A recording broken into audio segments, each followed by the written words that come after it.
my mother, but she has guests this afternoon. Who wants her? Oh, wait just a minute. Hold on just a minute. Psst, Mother.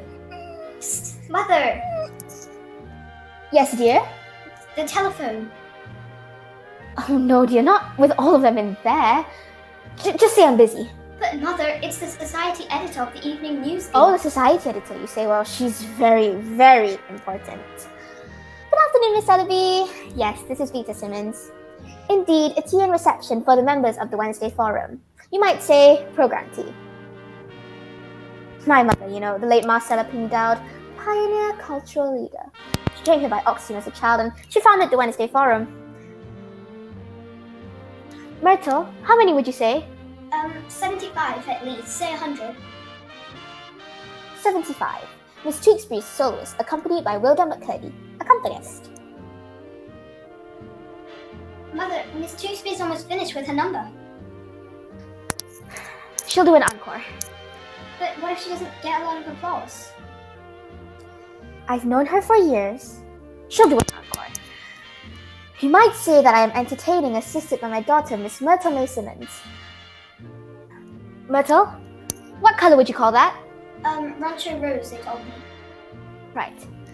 Miss Myrtle May Simmons looked charming in a modish Rancho Rose toned crepe, picked up at the girdle with a touch of magenta on emerald. Oh, how I wish you could see her, Miss Elwood. Mother, come. Everything's ready. The minute she's finished singing, we'll open the dining room doors and we'll begin pouring. The parlors and halls are festooned with smilex. Yes, festooned. That's right. This is the first party we've had in years, Miss Elwood. Of course, there is a reason, but I don't want it in the papers. We all have our troubles. The guest list? Right, yes, sorry. Mother, Mr. Chauvenet just came in. If you'll excuse me, Miss Elwood, I'll call you back later.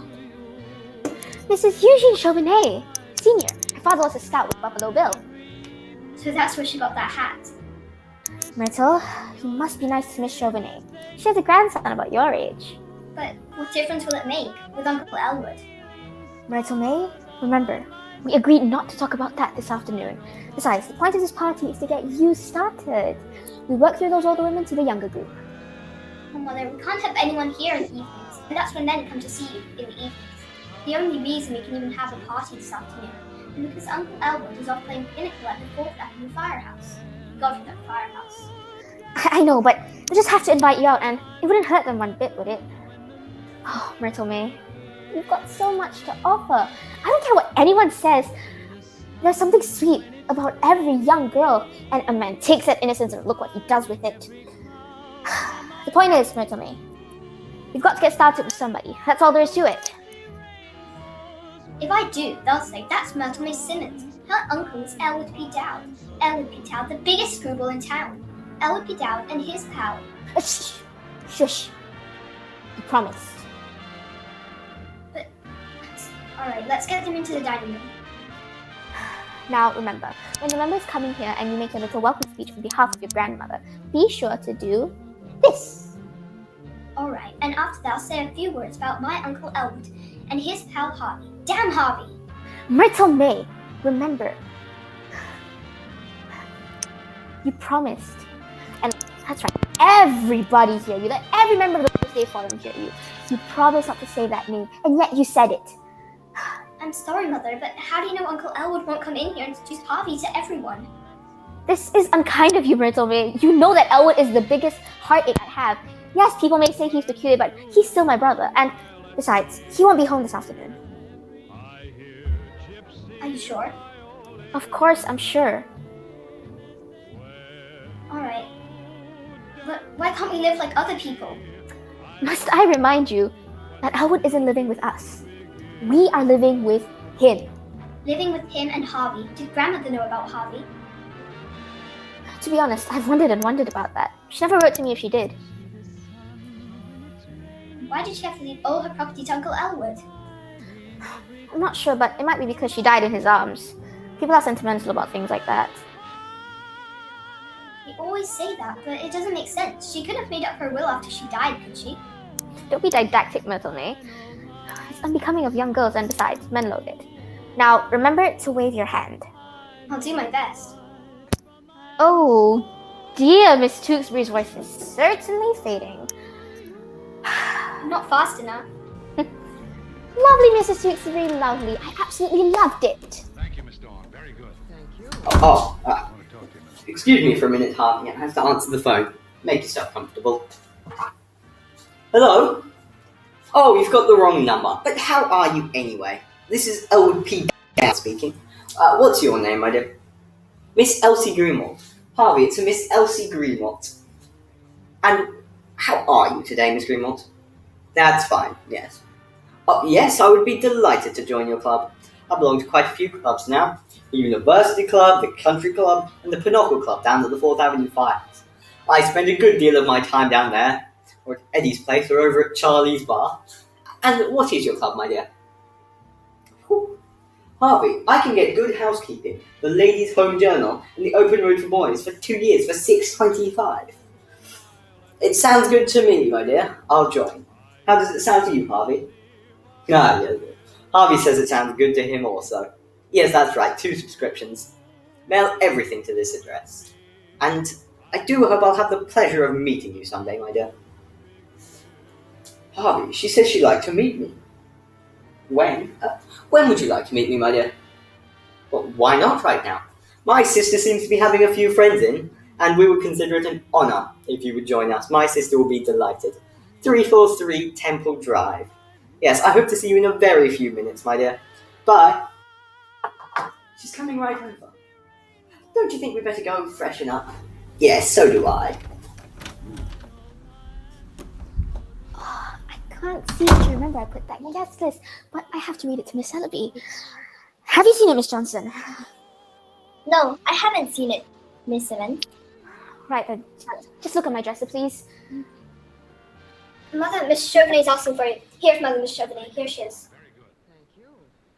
Rita Louise Simmons, I thought you were dead. Aunt Ethel, hello. Oh no, I'm very much alive. Thank you. And this full-grown girl is your daughter. I knew you since you were a baby. I know. What's your name, dear? Aunt Ethel, this is Myrtle. Myrtle May, for the 2 sisters of her father. He's dead. That's probably what confused you. Where's Elwood? Oh, he couldn't make it. Now, let me get you some tea. Elwood isn't here? No. Oh, shame on him. That was the main reason I came. I want to see Elwood. Aunt Ethel, don't worry about him. Come along now. There are loads of people anxious to speak to you.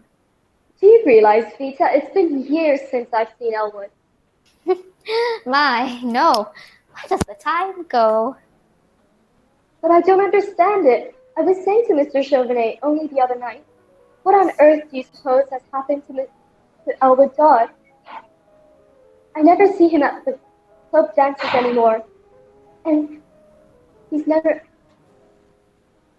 never see him at a horse show in years. Does Elwood see anyone these days? Aunt Ethel, Elwood definitely sees somebody. Oh, yes. Your Uncle Elwood, dear, is one of my favorite people. Always has been. Yes, I remember, Aunt Ethel.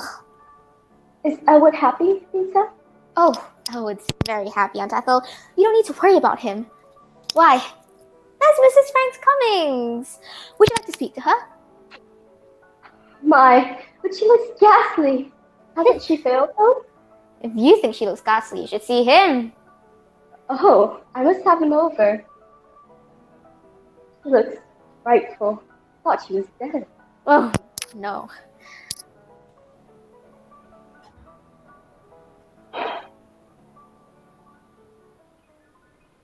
Now, what about tea, Vita?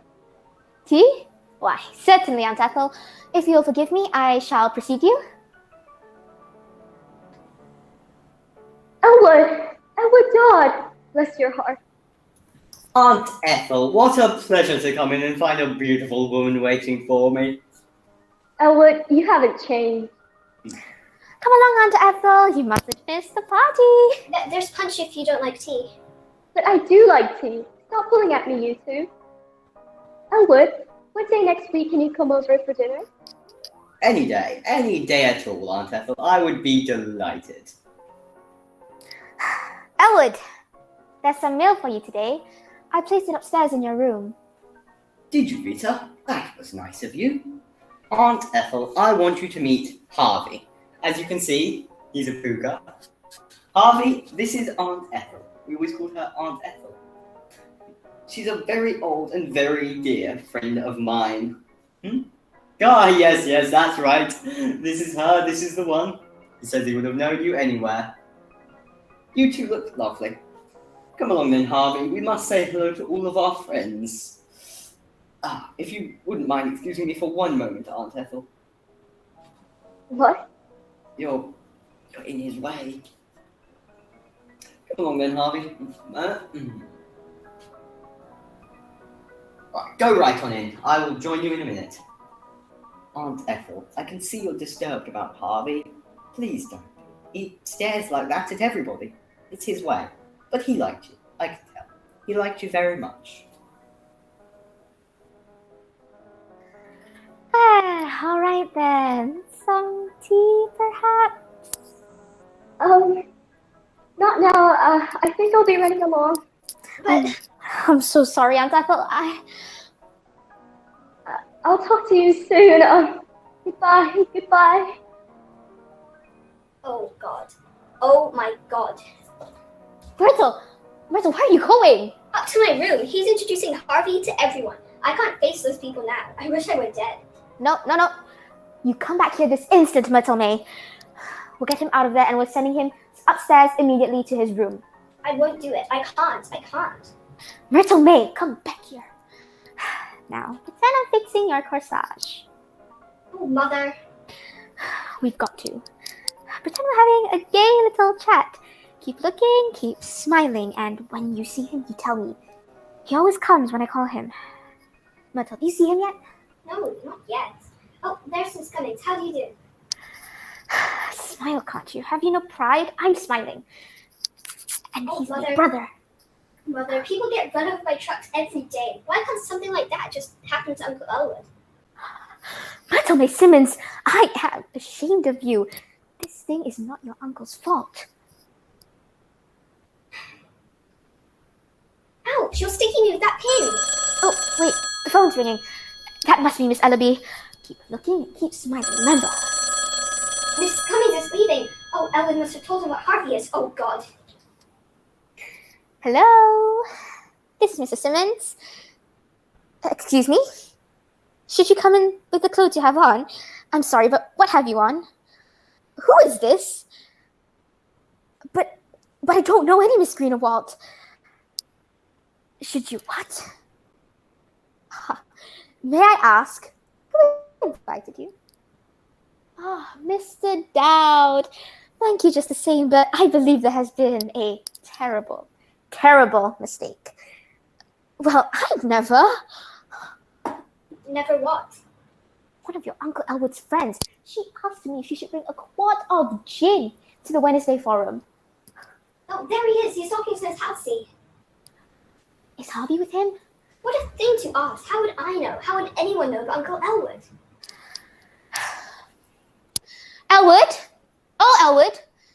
Can I please see you a moment, dear? I swear to God, this is the last time your Uncle Elwood disgraced this house. I am going to have to do something I have never done before.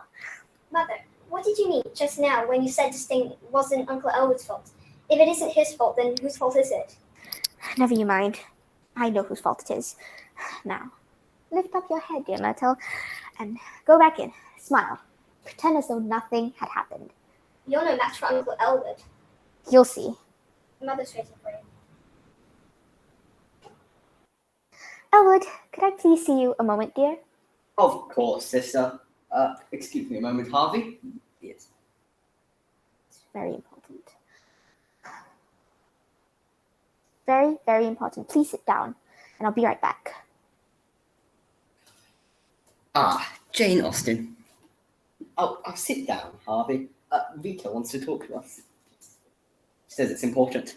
think she wants to congratulate us on the brilliant impression we made at her party. Oh, Jane Austen, Limited, Grosset and Dunlap. The usual acknowledgements. Chapter 1. Mrs. O.R. Simmons, 343 Temple Drive. Is that right? Yeah, we were born and raised there. It's old and it's antique, but we love it. It's our home. And you wish to enter your brother here at the sanitarium. Your brother's name? I can't. Mrs. Simmons, what is your brother's name? I'm truly sorry. Life is not easy for any of us. I just have to hold my head up and continue as though nothing is going on. I keep telling Myrtle May that, and Myrtle May keeps telling me the same thing. It's just not easy for her to live with her Uncle Elwood. Oh, that's it. Elwood P. Dowd. Elwood P. Dowd. And his age? He's 27. 24th of April. He's a Taurus. Taurus, the bull, and I'm a Leo. My daughter Myrtle May, she's on the cusp. 47. Is he married? No, Elwood has never married. He always stayed with mother, and he was always at home with her. He's always been a great homeboy. He loved her a lot. Do you have him with you? He's in a taxi cab down in the driveway. Wilson, will you please go down to the cab and see if Mr. Dowd would be so kind to step up to room number 24, Southern G? I gave the driver $1 to watch him, but I didn't tell the man why. You just can't tell these things to perfect strangers. Oh, thank you, Wilson. The rate's here, Mr. Simmons. You'll find them printed on this card. Oh, that you don't need to worry about that. That will all be taken care of by my mother's estate, the late Marcella P. Dowd. Just Gaffney is our attorney. Now I'll see if Dr. Sanderson comes to you. I'm sorry, did you say Dr. Sanderson? I want to see Dr. Chumley himself, please. Oh, Dr. Chumley sees no one. Dr. Sanderson is the one who sees everybody.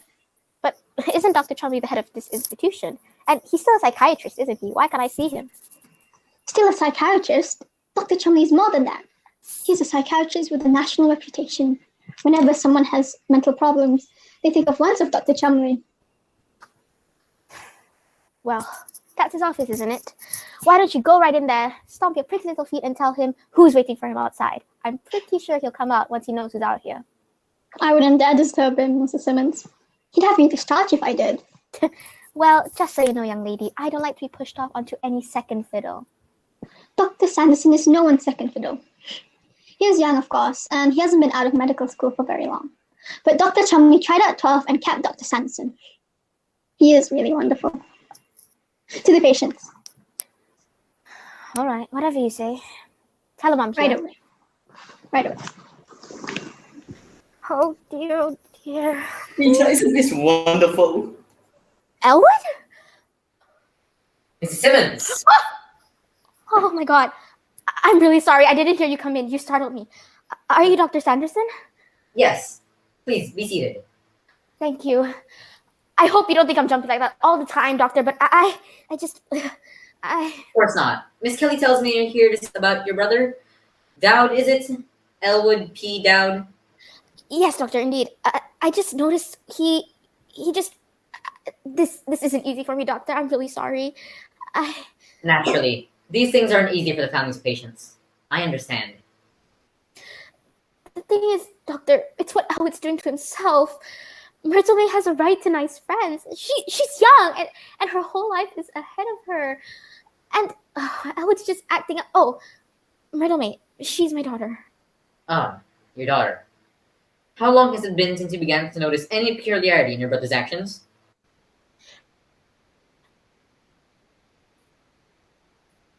From Dubai to live with Elwood, when I came back, I could just see that he That he what? Take your time, Miss Simmons. Don't strain. Let it come. I'll wait. Elwood, he just started Doctor, everything I tell you is confidential, isn't it? That is correct. Because the way Elwood is acting now is a slap in the face to everything we stood for in this community. I'm not a gossip, Mrs. Simmons. I'm a psychiatrist. Right. Elwood? Well, Elwood drinks. To excess? to excess.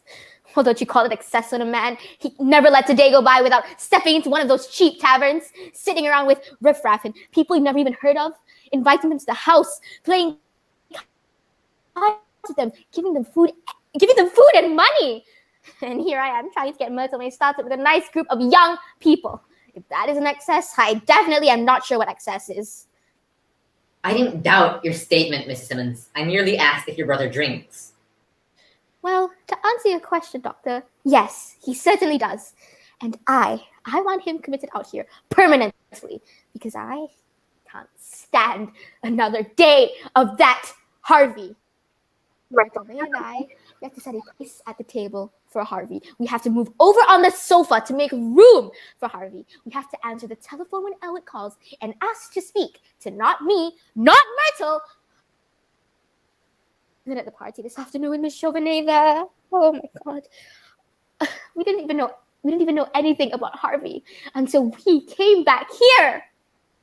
Doctor, don't you think it would have been a little bit kinder of Mother to have written or perhaps told me about Harvey? Be honest now, don't you? Well, I really couldn't answer that question because Well, I certainly can. It certainly would have. This person you call Harvey, who is he? Doctor, I'll sound crazy when I tell you this, but Harvey is... he's a rabbit! Perhaps, but just who is he? Some old friend, some companion, someone your brother picked up in one of these bars of whom you disapprove? Doctor, I've been trying to tell you. Harvey is a rabbit. Harvey is this big white rabbit who stands 6 feet high. Or is it 6 feet and a half? Heaven knows I ought to know. He's been around the house long enough.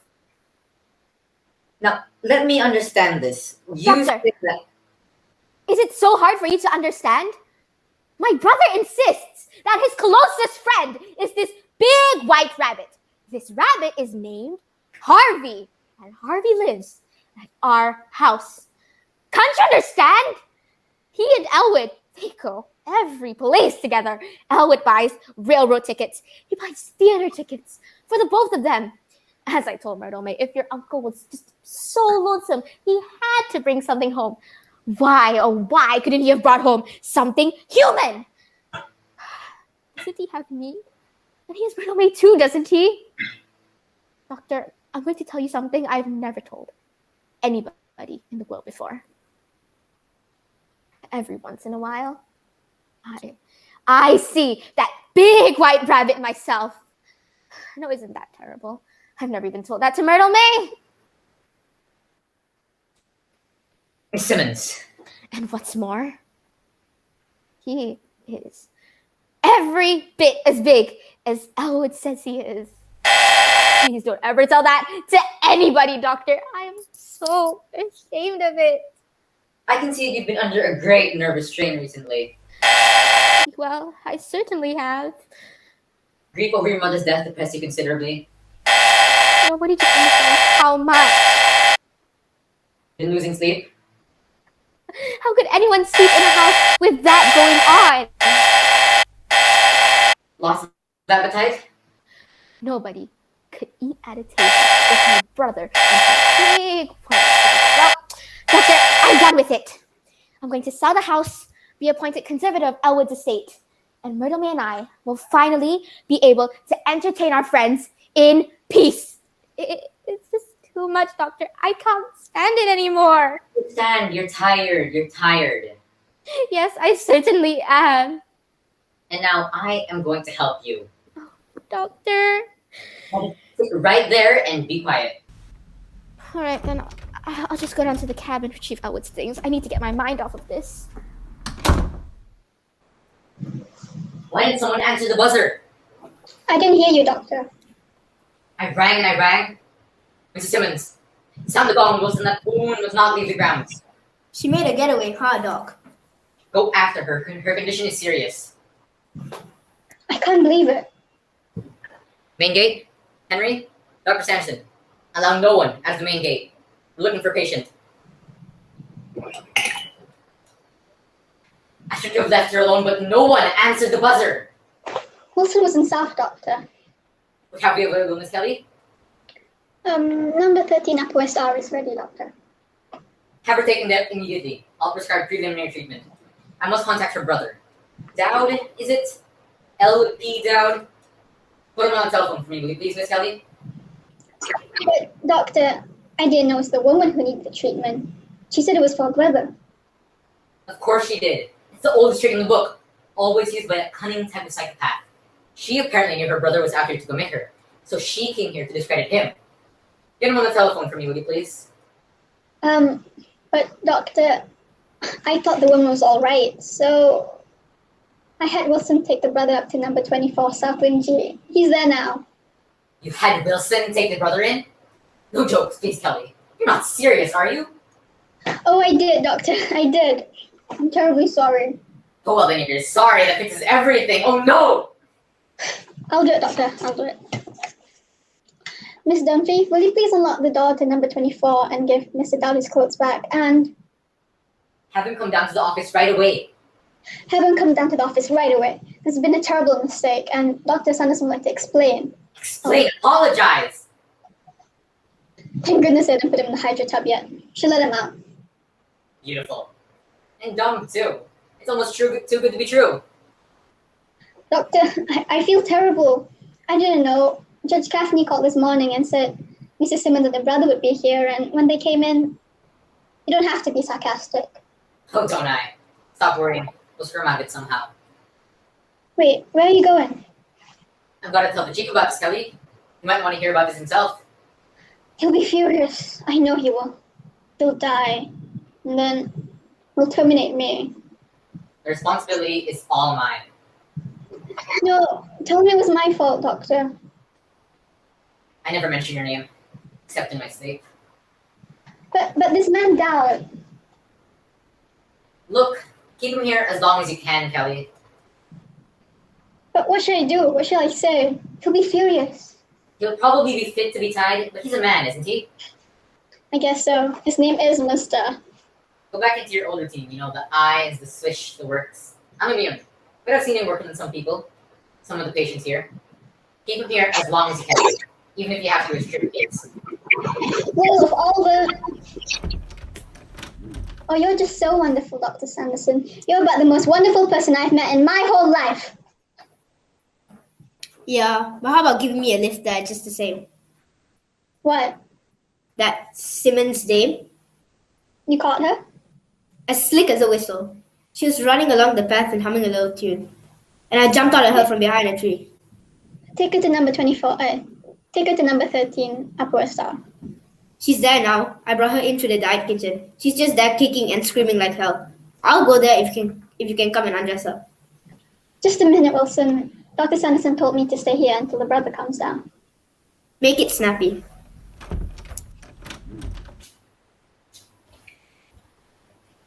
You're Mr. Dowd? Ah, Elwood P. Lovely to meet you, my dear. Let me give you one of my cards. If you should want to call me at this number. Don't call me at that one. That's the old one. Oh, thank you. A pleasure, my dear. And don't worry if you should lose it. I have plenty more. Won't you have a seat, Mr. Dowd? Yeah, thank you. I'll have two. Dr. Sanderson is very anxious to see you. He'll be in a minute. Please, have a seat. Oh, I insist. After you. Oh, I really can't. I'm in and out all the time. But you mustn't mind me. Please, have a seat. After you. Can I get a magazine for you to look at? I would much rather look at you, my dear, if you don't mind. You really are quite breathtaking. Well, thank you. Some people don't seem to think so. Some people are blind. That fact is often brought to my attention. Now, I would like to have you meet... Mr. Dowd? Elwood P. Mr. Dowd, I am Dr. Lyman Sanderson, Dr. Chumley's assistant around here. Congratulations. It's good to know you, Doctor. Please, sit down. You've let Miss Kelly have you, Mr. Dowd? I've had that pleasure. And now I would like you to meet... Later on, be glad to. Won't you be seated, please? Because first, I wanted to talk about... After Miss Kelly. Sit down, Kelly. Is that chair quite comfortable for you, Mr. Dowd? Yes, thank you. Would you like to try it? No, thank you. Is it too warm in here? Would you like me to open up a window?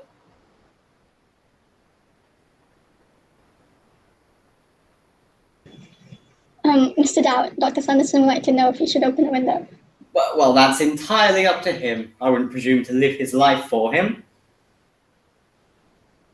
Now then, Mr. Dowd, I can see that you're not the kind of person to be taken in by high-flown phrases or beating around the bush. Is that so? You have us at a disadvantage here. You know it, we know it. Let's lay the cards on the table. That certainly appeals to me, Doctor. Best way in the long run, people are people, no matter where you go. That is very often the case. And being human are therefore liable to mistakes. Miss Kelly and I have made a grave mistake here today, and we'd like to explain it to you. It wasn't Dr. Sanderson's fault, Mr. Dowd. It was mine. A human failing, as I said.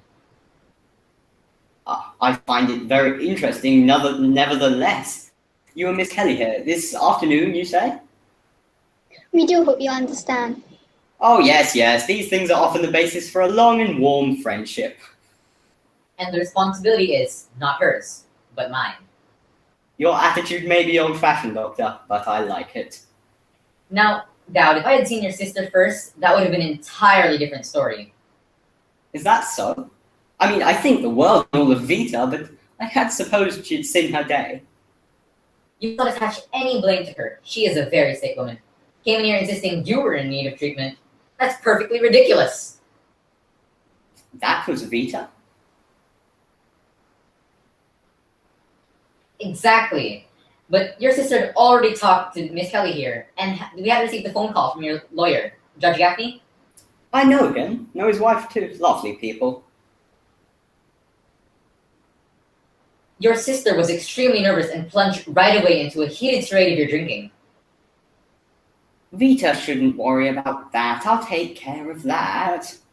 Exactly. Oh, I suppose you take a drink every now and then, like the rest of us. As a matter of fact, I do. As a matter of fact, I would like one right now. Matter of fact, so would I. Hmm. But your sister's reaction to the matter of drinking was entirely too intense. Does your sister drink, Mr. Dowd? No, I don't believe Vita has ever taken a drink. Well, I'm going to surprise you. I believe she has.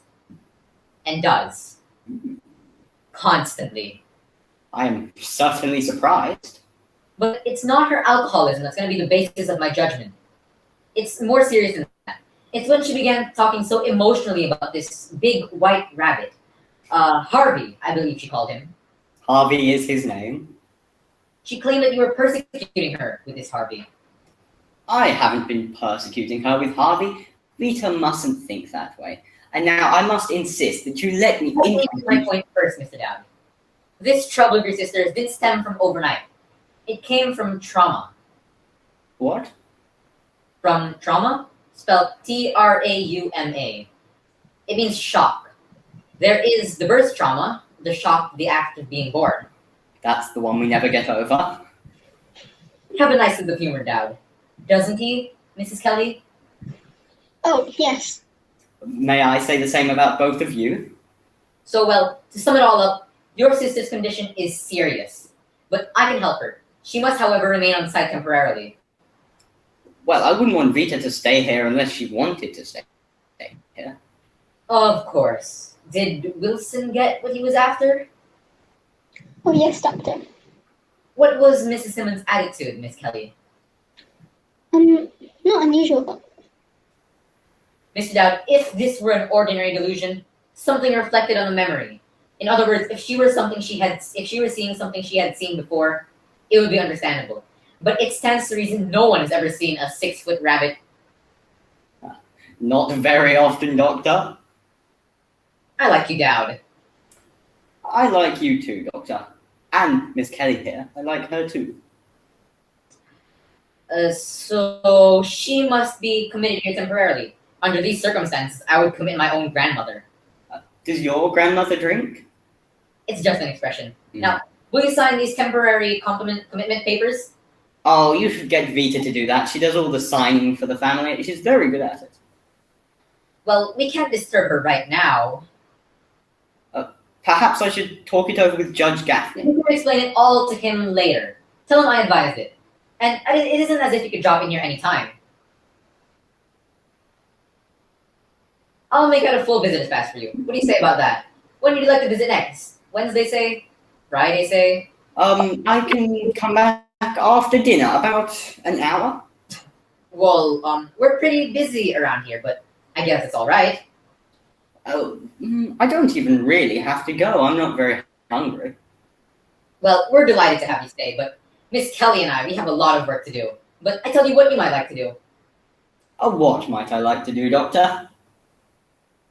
We don't usually do this, but just to make sure in your mind that your sister is in good hands, why don't you look around here? If you go through that door, past the diet kitchen, you'll find the observatory, the occupational room, and if you take a left down the hall, you'll find the library and the diet kitchen.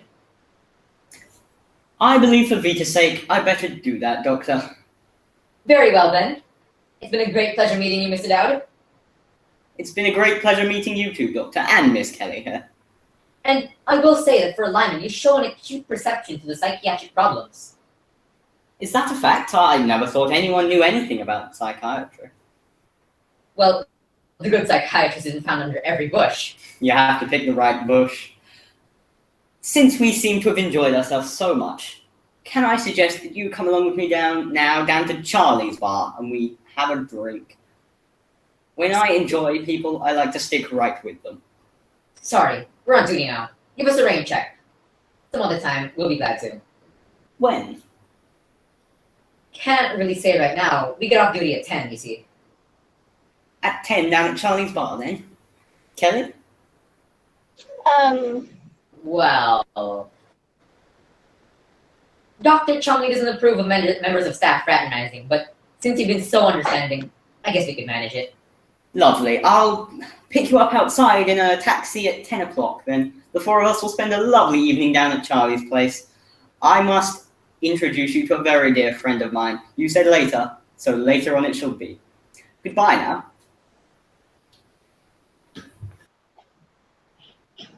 Phew, I can finally breathe again. Boy, that was a close shave, all right. But he seemed to be a pretty reasonable sort of fella. That man was proud. What he has to be proud of? I don't know. You can get to almost anybody if you wanted to. Now, I was looking at Simmons' woman. Dr. Sanderson? You said you can get anyone if you wanted to. How can you do that? Takes years of specialized training. There's only one thing I don't like about this Dowd business. What's that? Having made that date with him. He has left a friend and a great booster of this sanitarium, so I guess I'll go, but you don't have to. Oh, No point in it. I'll have a drink with him, pat him on the back, and then leave. I've got a date tonight anyway. oh yes, by all means. I didn't intend to go anyway. The idea bought me stiff. I wouldn't go if I couldn't go anywhere else in my whole life. I wouldn't go if my life depended on it. What's the matter with you, Kelly? What are you getting so emotional about? He may be a peculiar man with funny clothes, but he knows how to act. His manners were perfect. I saw you giving him the doll puss stare. I didn't miss that. He wouldn't sit down until I sat down. He told me I was lovely and called me dear. I would go have a drink with him if you weren't going. Sure you would. And look at him. All he does is hang around bars, all that corny getting up and bowing. But you let him flatter you. You're a wonderful girl, Kelly. Now let me tell you something, you. Dr. Sanderson, Miss Kelly. Yes, doctor.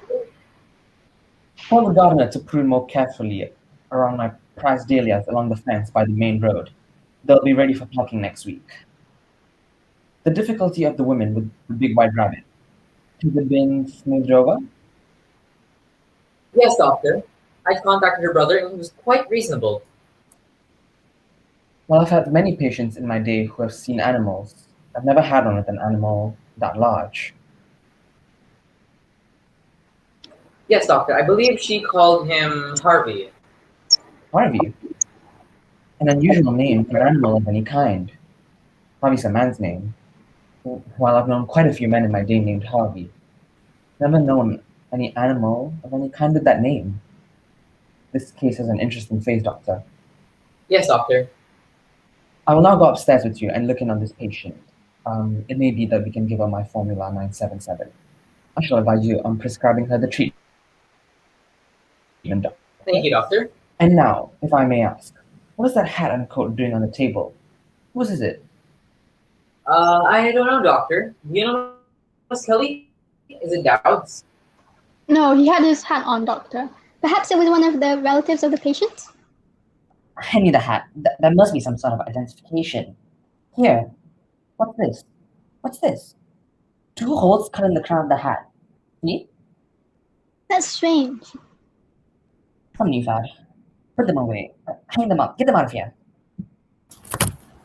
Hello, Dr. Chumley. Ah, there you are, Wilson. How is every little old thing? Fair. Thank you, Wilson. Fair.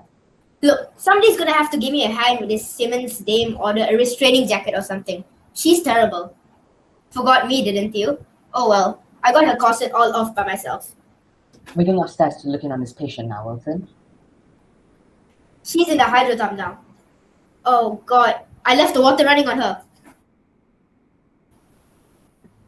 Willie, remember your promise. Hello, Dr. Sanderson. Willie, you haven't forgotten Dr. McClure's cocktail party. You promised them faithfully. That's right. I have to go upstairs to look in on a patient now. Be down shortly.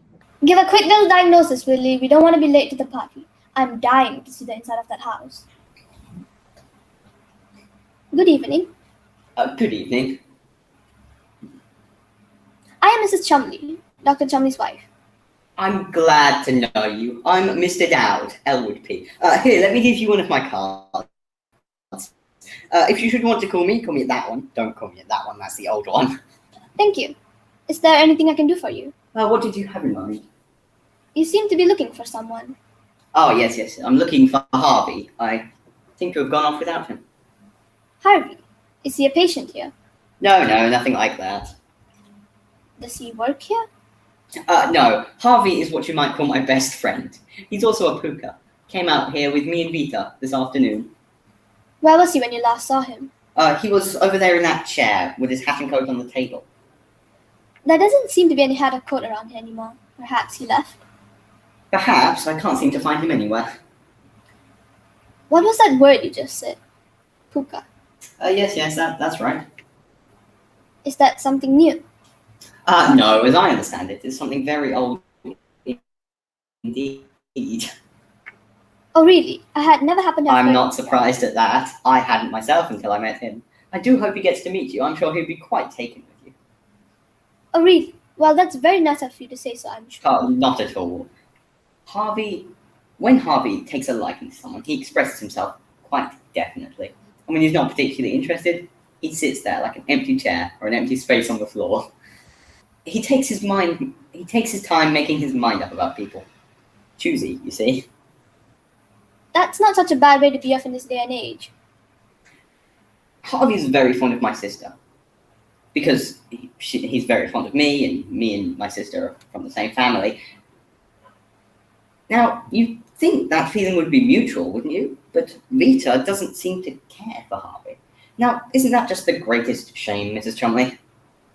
Oh, I don't know, Mr. Dowd. I gave up a long time ago expecting my family to like my friends. It's useless. But we mustn't give up trying. Well, there's no harm in trying, I suppose. Because if Harvey has said to me once, he's said to me a million times, Mr. Dowd, I would do anything for you. Mrs. Chumley. Yes? Did you know that Mrs. McKelleney's Aunt Rose is going to drop in on her unexpectedly tonight? Why, no, I didn't. Neither did she. I guess that puts you both in the same boat. Well, I don't know anybody named Mrs. Mrs. McKelleney? A lovely woman. She lives next door to us. Harvey gave me that little news item about her Aunt Rose. You're welcome to pass it around if you wish. Well, my dear, do you have time to pop downtown with me now? I would be glad to buy you a drink. Thank you very much, but I'm waiting for Dr. Chumley, and if he came down and found me gone, he would be liable to raise. He would be irritated. Well, we wouldn't want that. Some other time, maybe. I'll tell you what I'll do, however. What will you do, however? I'm interested. If your friend happens to come in here while I'm still here, I'll be glad to give him a message for you. Would you do that? I'd certainly appreciate that. No trouble at all. I'll write it on the back of this card. What would you like me to tell him if he comes in here while I'm still here? Tell him to come downtown if he has no other plans. Meet Mr. Dowd downtown. Any particular place downtown? Oh, he knows where. Harvey knows this town like a book. Harvey, you know where? Harvey what? Oh, just Harvey. I'll tell you what. What? Doctor and I are going straight downtown to 12th and Montview. Dr. McClure's having a cocktail party for his sister. Cocktail party at 12th and Monty. We're driving there in a few minutes. We could give your friend a lift into town. Would you do that? I hate to impose, but I would certainly appreciate that. No trouble at all. Dr. McClure's having this party for his sister from Wichita. I didn't know Dr. McClure had a sister from Wichita. Oh, you know Dr. McClure? No? But My dear, are you quite sure you haven't time to come downtown with me now? I really couldn't. But thank you just the same. Some other time, perhaps. Thank you. It has been a great pleasure getting to know you. I do hope I get to see you again sometime. Yes, so do I. Good night, my dear. You can't miss Harvey. He's very tall. Like this. That Simmons woman was uncooperative, Doctor. She wouldn't admit to me that she has this big white rabbit. Insists it's her brother. Yes, Doctor. Give her 2 of these at 9 and another at 7, if she continues to be so restless. Another trip to the hydro room at 8 and 1 in the morning at 7. Then we'll see if she won't cooperate, won't we, Doctor? Yes, Doctor. You know where to call me if you need me. Ready, pet? Yes, Willie. And Willie, Yes? there was a man in here. A man named... Wait, let me see. Oh, here's his card. Dowd. Elwood P. Dowd. That's Mrs. Simmons' brother, Mr. That's Mrs. Simmons' brother, Mr. Dowd. I told him he could have full visiting privileges. She mustn't see anyone tonight. Not anyone at all. Tell him that. Yes, Doctor. He didn't ask to see her. He said he was looking for someone. Some friend of his. Who could that possibly be, Dr. Sanderson? I don't know, Doctor. He said it was someone he had come out with this afternoon. Was there anyone with Mr. Dowd when you saw him, Miss Kelly? No, Doctor, not when I saw him. Well, he said there was. He said he last saw his friend sitting right in that chair with his hat and coat. He seemed quite disappointed. Dr. Sampson? I told him if we located his friend, we could give him a lift into town. He could ride in the back seat. Was that all right, Billy? Yes, of course, of course. Oh, here it is. I wrote it down in the back of this card. His friend's name was Harvey. Harvey? He didn't give me his last name, but he said something else. Pooka, but I didn't quite get what that was. Harvey? He said his friend was very tall, like that. Well, why are you looking at me like that, Willie? This man was a very nice and polite man, and he merely asked that we give his friend a lift into town. And if we can't do a favor for someone, why are we living? Where did he go, Mrs. Chumley? How long ago was he in here? Give me that hat. By George, we'll find out about this. I don't know where he went, just a second ago. Main gate, Henry. Dr. Sanderson? Gaffney. Judge Gaffney. Henry, did a man in a brown suit go through the gate a minute ago? He did? He's gone? Judge Gaffney. This is Dr. William Chumley, the psychiatrist. Judge, I'm making a routine check up on the spelling of a name before entering it into our records. Judge, you telephoned out here this afternoon about having a client of yours committed? Yes. How is that name spelled? With a W, not a U. A Mr. Elwood P. Dowd. Thank you, Judge. Dr. Sanderson, I believe your name is Sanderson? Yes, Doctor. You know that much, do you? You went to medical school, you specialized in the study of psychiatry. You graduated, you went forth. Perhaps they neglected to tell you that a rabbit has large pointed ears, and that a hat for a rabbit would have to be perforated to make room for those large pointed ears. Dowd seemed reasonable this afternoon, sir. Doctor, the function of a psychiatrist is to tell the difference between those who are reasonable and to those who merely talk and act reasonably. Do you realize what you have done to me? No, you don't answer. I'll tell you. You have permitted a psychopathic case to walk off these grounds and roam around with the big white rabbit. You have subjected me, a psychiatrist, to the humiliation of having to call, of all things, a lawyer to find out who came out here to be committed and who came out here to commit. Dr. Chumley, I'm very sorry. Just a minute, listen. I want you. I will now have to do something I haven't done in 15 years. I will have to go out after this patient, Elwood P. Dowd, and I will have to bring him back. And when I do bring him back, your connection to this institution is ended. As of that moment. Wilson, get the car. Pat, call the McLeys and tell them we can't make it. Miss Kelly, come meet me upstairs and we'll get that woman out of the tub. Yes, Doctor. I'll have to tell the cook we'll be home for dinner. She'll be furious. Wilson, Yes, ma'am? what is a pooka? A what? A pooka. You can search me, ma'am. I wonder if it will be in the encyclopedia here. They have everything here. I wonder if it is a lodge or what it is. Oh, I don't dare stop to do this now. Dr. Chumley won't want to find me still here when he comes back. He'll race. Oh.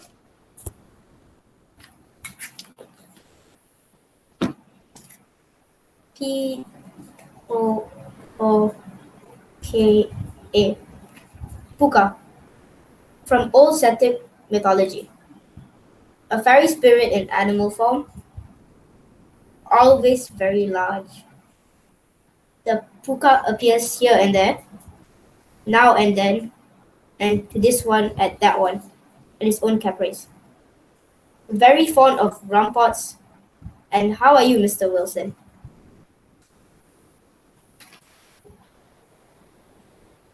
How are you, Mr. Wilson? Who in the encyclopedia will want to know? Oh, to hell with it. That's right. The stairs at the end of the hall. Go button up. I'll be with you in a minute. Well, where is she? Where is who? Whom do you mean, Judge Gaffney? I mean your mother. Where's Vida Louise? Why, Judge Gaffney, you know where she is. She's out taking Uncle Elwood to the sanitarium. I know that.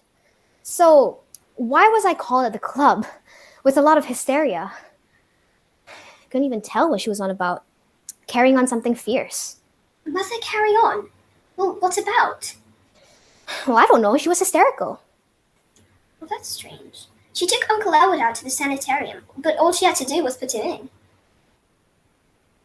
Oh, did you find it? I'll be with you in a minute. They found it.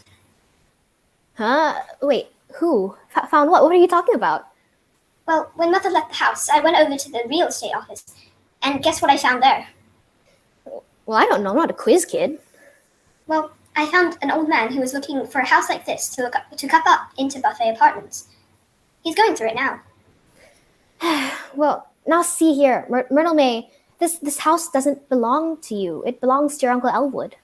But now that Elwood's locked up, Mother controls the property, doesn't she? Where is your mother anyway? Where's Vida Louise? Judge, I told you, she went to Chumley's Rest to tell them about Harvey and put Uncle Elwood in. So then why did she call me at the club when I was in the middle of a game and scream at me to come back here to talk about something important? Well, I don't know. I simply don't know. Have you got the deed to this house? Certainly, it's in my safe, Myrtle. You know, I feel pretty bad about this whole thing about locking Elwood up. That's great. Now Mother and I will be able to take a long trip out to Pasadena. I always liked that boy. He could have been something. Been anything. Made a place for himself in this community. Yeah, and all he did was get a big rabbit. He had everything, you know. Brains, personality, friends. Men liked him. Women liked him. I mean, I certainly liked him. Are you telling me that Uncle Elwood was like other people? Like, women actually liked him in that way? Oh, not since he started running around with that big white rabbit, but they did once. Once, that mailbox of your grandmother's was filled to the brim with blue scented envelopes, you know, for Uncle Elwood. Well, I can't believe it. Well, of course, there's also something different about Elwood. Oh, I don't doubt that. Yeah, he was always so calm about any sudden change in plans or anything. I used to admire it, actually. I should have noticed it was something suspicious. Take your average man looking up and seeing a big white rabbit. Surely would have done something about it, but not Uncle Elwood. He was calm about that too. And look where it got him. You don't dream how far overboard he's gone with this rabbit. Oh yes, I do, Myrtle. He's been Him and the rabbit have been in my office many a time.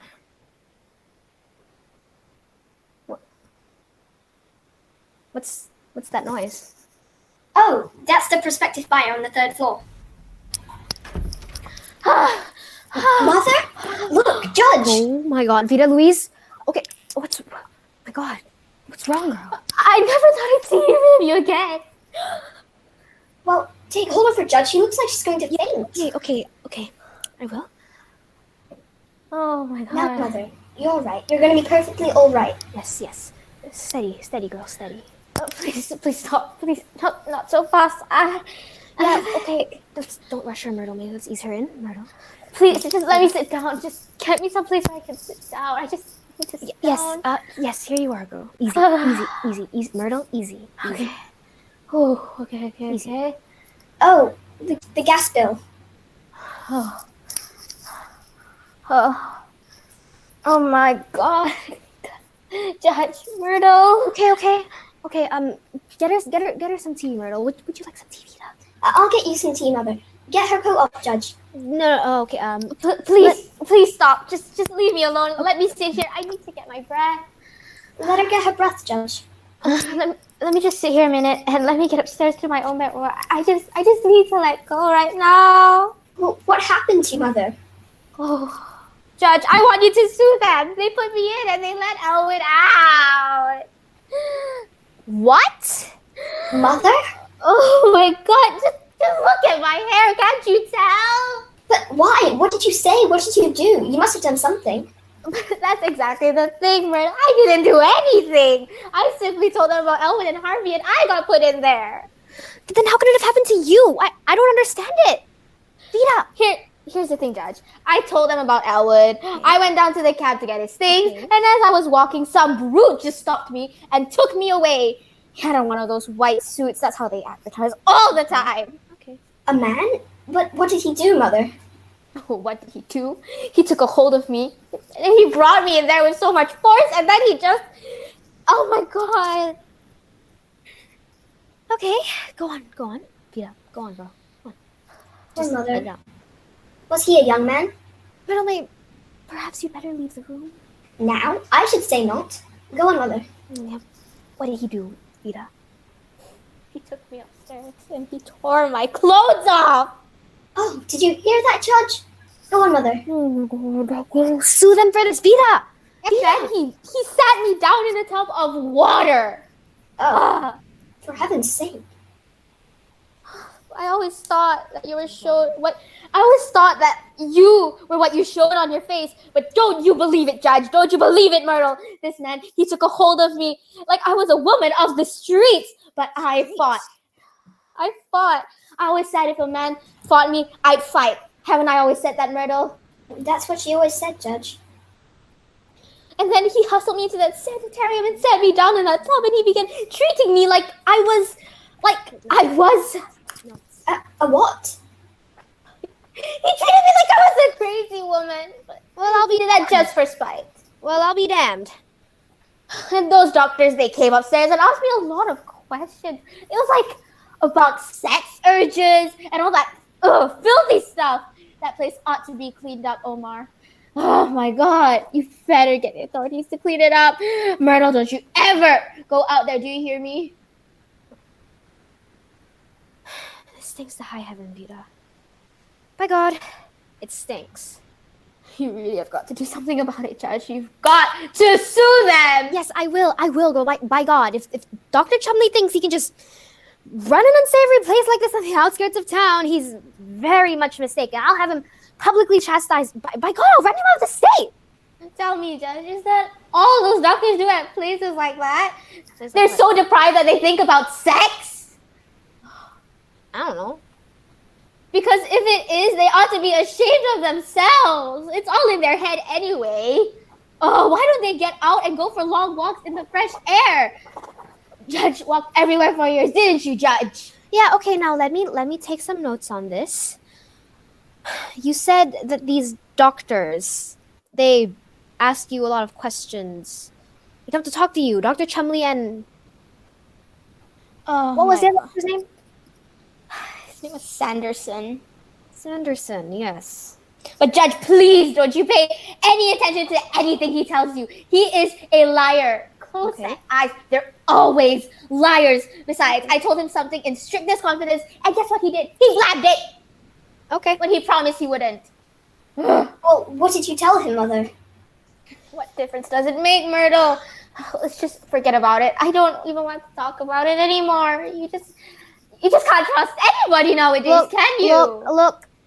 Anything that you told this Dr. Sanderson, you can tell us, Vita Louise. This is your daughter, and I am your lawyer.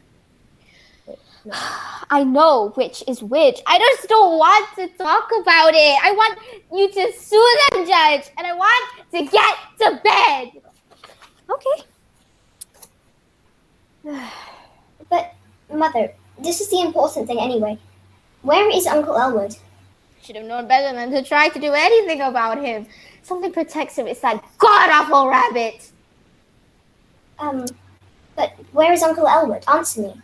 Oh my God, how should I know, Myrtle? I'm so tired. They let him go. That's already a mistake in the first place. They're not interested in men at places like that, so please don't act so naive, Myrtle May. Wait. What's that noise? I found a buyer for the house. Oh, yeah. What? Listen, Mother. We've got to find Uncle Elwood. No matter who jumps at you, you've still got to lock up Uncle Elwood. Myrtle May, I don't know where he is. The next time you take him, Judge, wait until Elwood hears what they did to me. He won't stand for it. Don't forget to sue them, Judge. Myrtle May, all I hope is that you never, ever, as long as you live, a man pulls the clothes off you, and dumps you into a tub of water. His clothes? Now, see here, Mother. She must everything. No matter what happened out there, Uncle Elwood's still wandering around with Harvey. Okay, the thing here for me to do is take some more notes. It's all Uncle Elwood's fault. He found out what she was up to and had her put in. Judge, Myrtle, I'm going. I need to get to bed. I can't stand this anymore. So It's all Uncle Elwood's fault. He found out what she was up to and had her put in, and then he ran. No, Myrtle. Okay, let's not talk like that. You and I both know that your Uncle Elwood thinks all the world and more of your mother.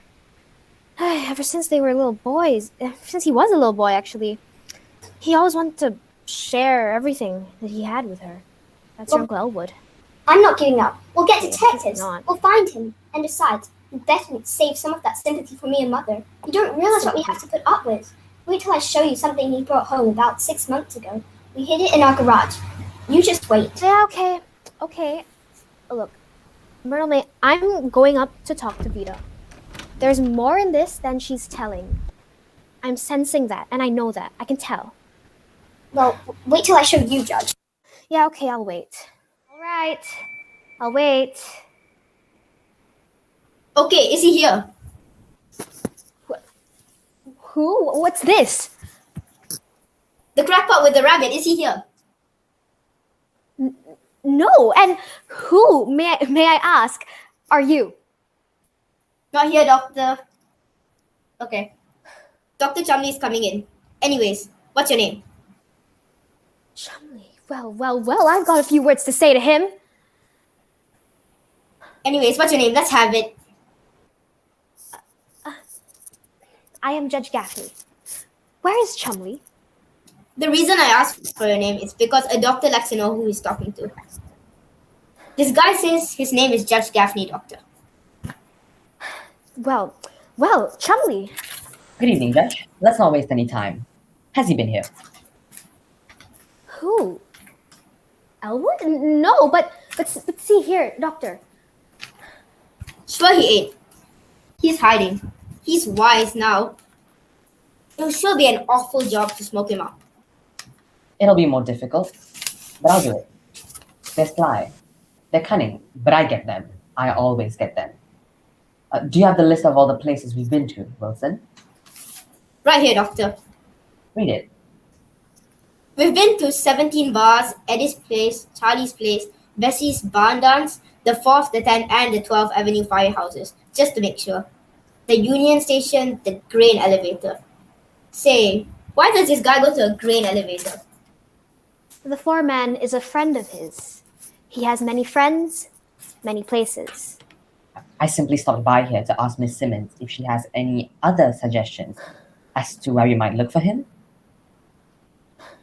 Dr. Chumley, I have to inform you that Mrs. Simmons has actually requested me to file suit against you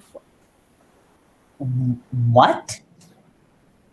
for what happened at the sanitarium earlier this afternoon. A suit?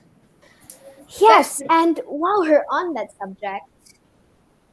That's pretty, ain't it, Doctor? After us dragging your tail all around town, trying to find that guy.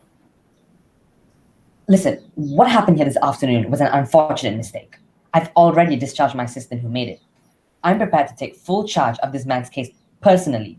It interests me. And my interest in the case is something no amount of money can buy. You can ask any of them. But the business this afternoon, Doctor. Water under the dam. That's how I see this thing. I see it this way. Listen, the important item now is to get this man Dowd out of here and take him out to the sanitarium, where he belongs. That's right. That's just what I think. Dr. Chumley, this is Miss Myrtle May Simmons, Mr. Dowd's niece and Mrs. Simmons's daughter. How do you do, Dr. Chumley? How do you do, Miss Simmons?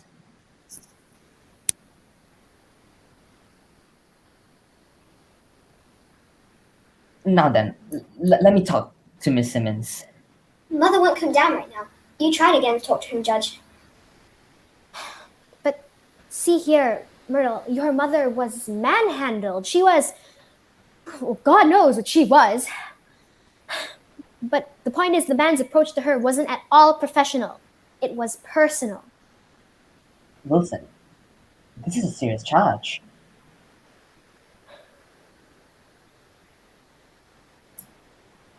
Thanks. You take this word of this old blistered Gaffney.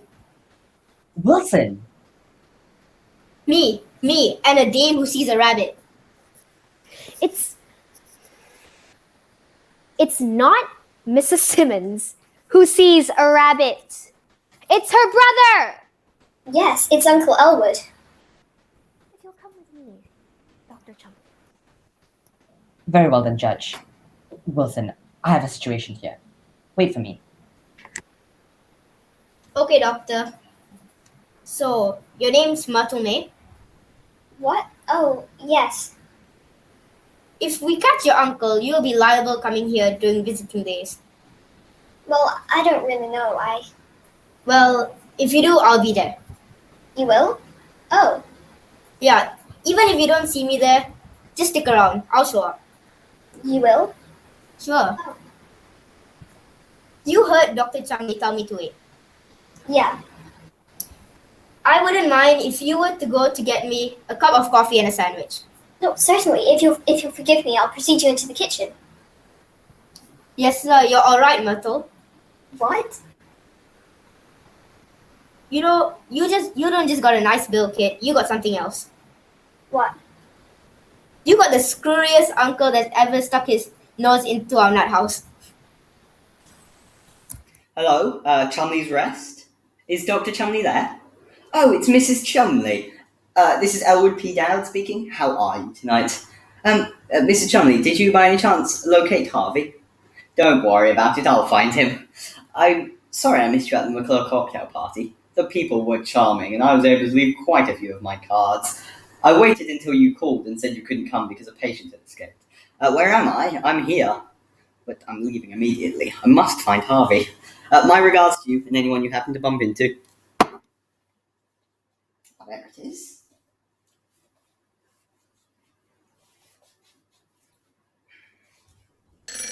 Doctor, you might as well just go home and wait. I'm going to sue you for $50,000, and that is final. Mrs. Simmons. Hello? This picture over your mantel. That portrait happens to be the pride of the house. Who painted it? Some man, I forgot his name. He was around here for the sittings, and then we paid him, and he went away. Hello, yes. No, this is Dexter 1567. I guess if you have the money to pay someone, you can persuade them to do anything. Well, Dr. Chumley, when you helped me out of that tub at your place, what did I say to you? You expressed yourself. I don't quite remember the words. I said, Dr. Chumley, this is belated civility. Isn't that what I said? You said something of the sort. Well, Doctor, you brought this up. You may as well learn something from it. I took a course in art this last winter. You see, the difference between a fine oil painting and a photograph. Here, let me tell you what it is. A photograph shows only the reality, but a painting is so much more than that. It shows not only the reality, but the dream behind it. It's our dreams that keep us going, that separate us from the beast. I wouldn't even want to live if I thought it was all just eating and sleeping and taking off my clothes. And, well, putting them on again, of course. Oh, my God. Oh, my God. Oh. Steady now. Steady. Everything's all right. Doctor, I don't think you understand. That is definitely not my mother. I'm glad to hear it. Oh, Dr. Elwood. Oh, Elwood, he's here. He's been here. He's here. Better be quiet. I'll take it. Hello? Yes. Yes, who is this? Here he is. Here he is. Miss Simmons, it's your brother. Oh, let me talk to him.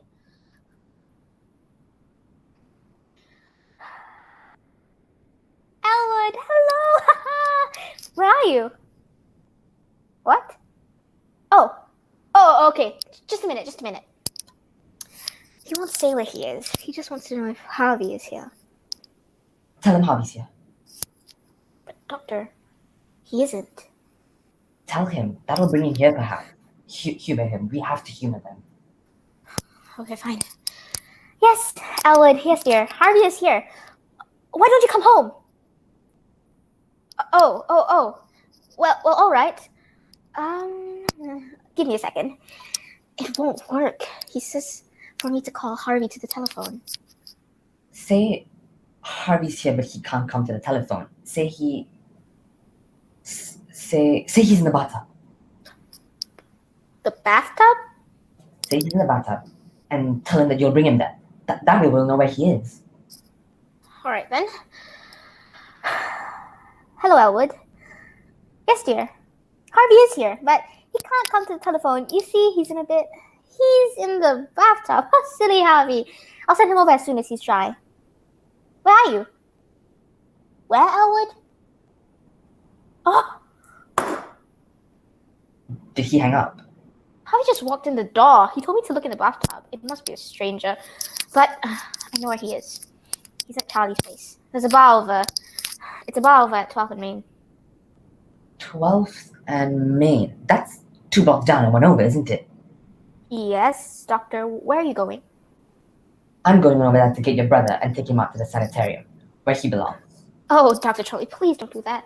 Send one of your attendants, please. I'm warning you. But Miss Simmons, if I'm to help your brother... Dr. Chumley, I'll stop you right there. He can't be helped. I mean, he's so far gone. There's no help for him. He must be picked up and locked up and just left. You consider your brother a dangerous man? Dangerous? Why? I won't tell you why, but if I didn't, why would I be asking for a permanent commitment for him? Then I must observe this man. I must watch the facial expressions on his face as he talks to this rabbit. He does talk to this rabbit, you say? They tell each other everything. What? I said, of course he talks to him, but don't go after him, Doctor. You'll regret it if you do. Nonsense. You underestimate me, Miss Simmons. Doctor, here's the truth. You underestimate my brother. Not to worry at all. I can handle him. All right. Go ahead. That's what you think, Doctor. Myrtle May, can you just see who's in the bathtub, please? Oh! Thank you. I may call again later. How about the stuff in your room, Doctor? Upstairs? All packed. Thanks, Wilson. Tough you're getting bounced. I had you pegged the one who'd make the grade. Those are the breaks. When are you taking off? As soon as Dr. Chumley gets back. Did you get the report back yet from the desk sergeant in the police accident bureau? Not yet. I just talked to the downtown dispensary. They haven't seen him. It's beginning to smell awful funny to me. 4 hours. He's been missing. And not a word from him. I may not see you again, Doctor, but I'm mighty to wish you all the luck. And I'm sorry you got kicked in the ad prey. Thanks, Wilson. Good luck to you, too. Look, Kelly, let me know when you hear from the desk sergeant again. If there's no sign of the doctor, I'm going into town to look for him.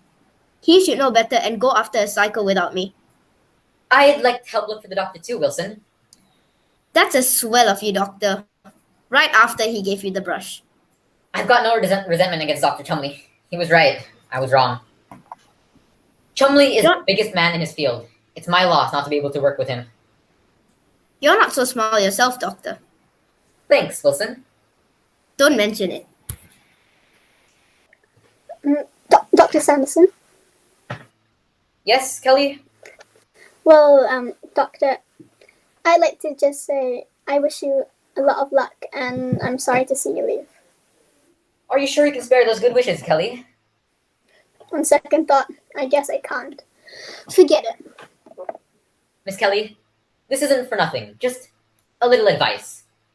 I'd be a little careful of the kind of company I kept. I beg your pardon. You don't have to. I told you, it was free. I saw you Saturday night with that drip in the Rose Room, dancing at the Frontier Hotel. Oh, did you? I didn't see you. I'd be a little careful of him, Kelly. He looked to me as schizophrenic all the way across the dance floor.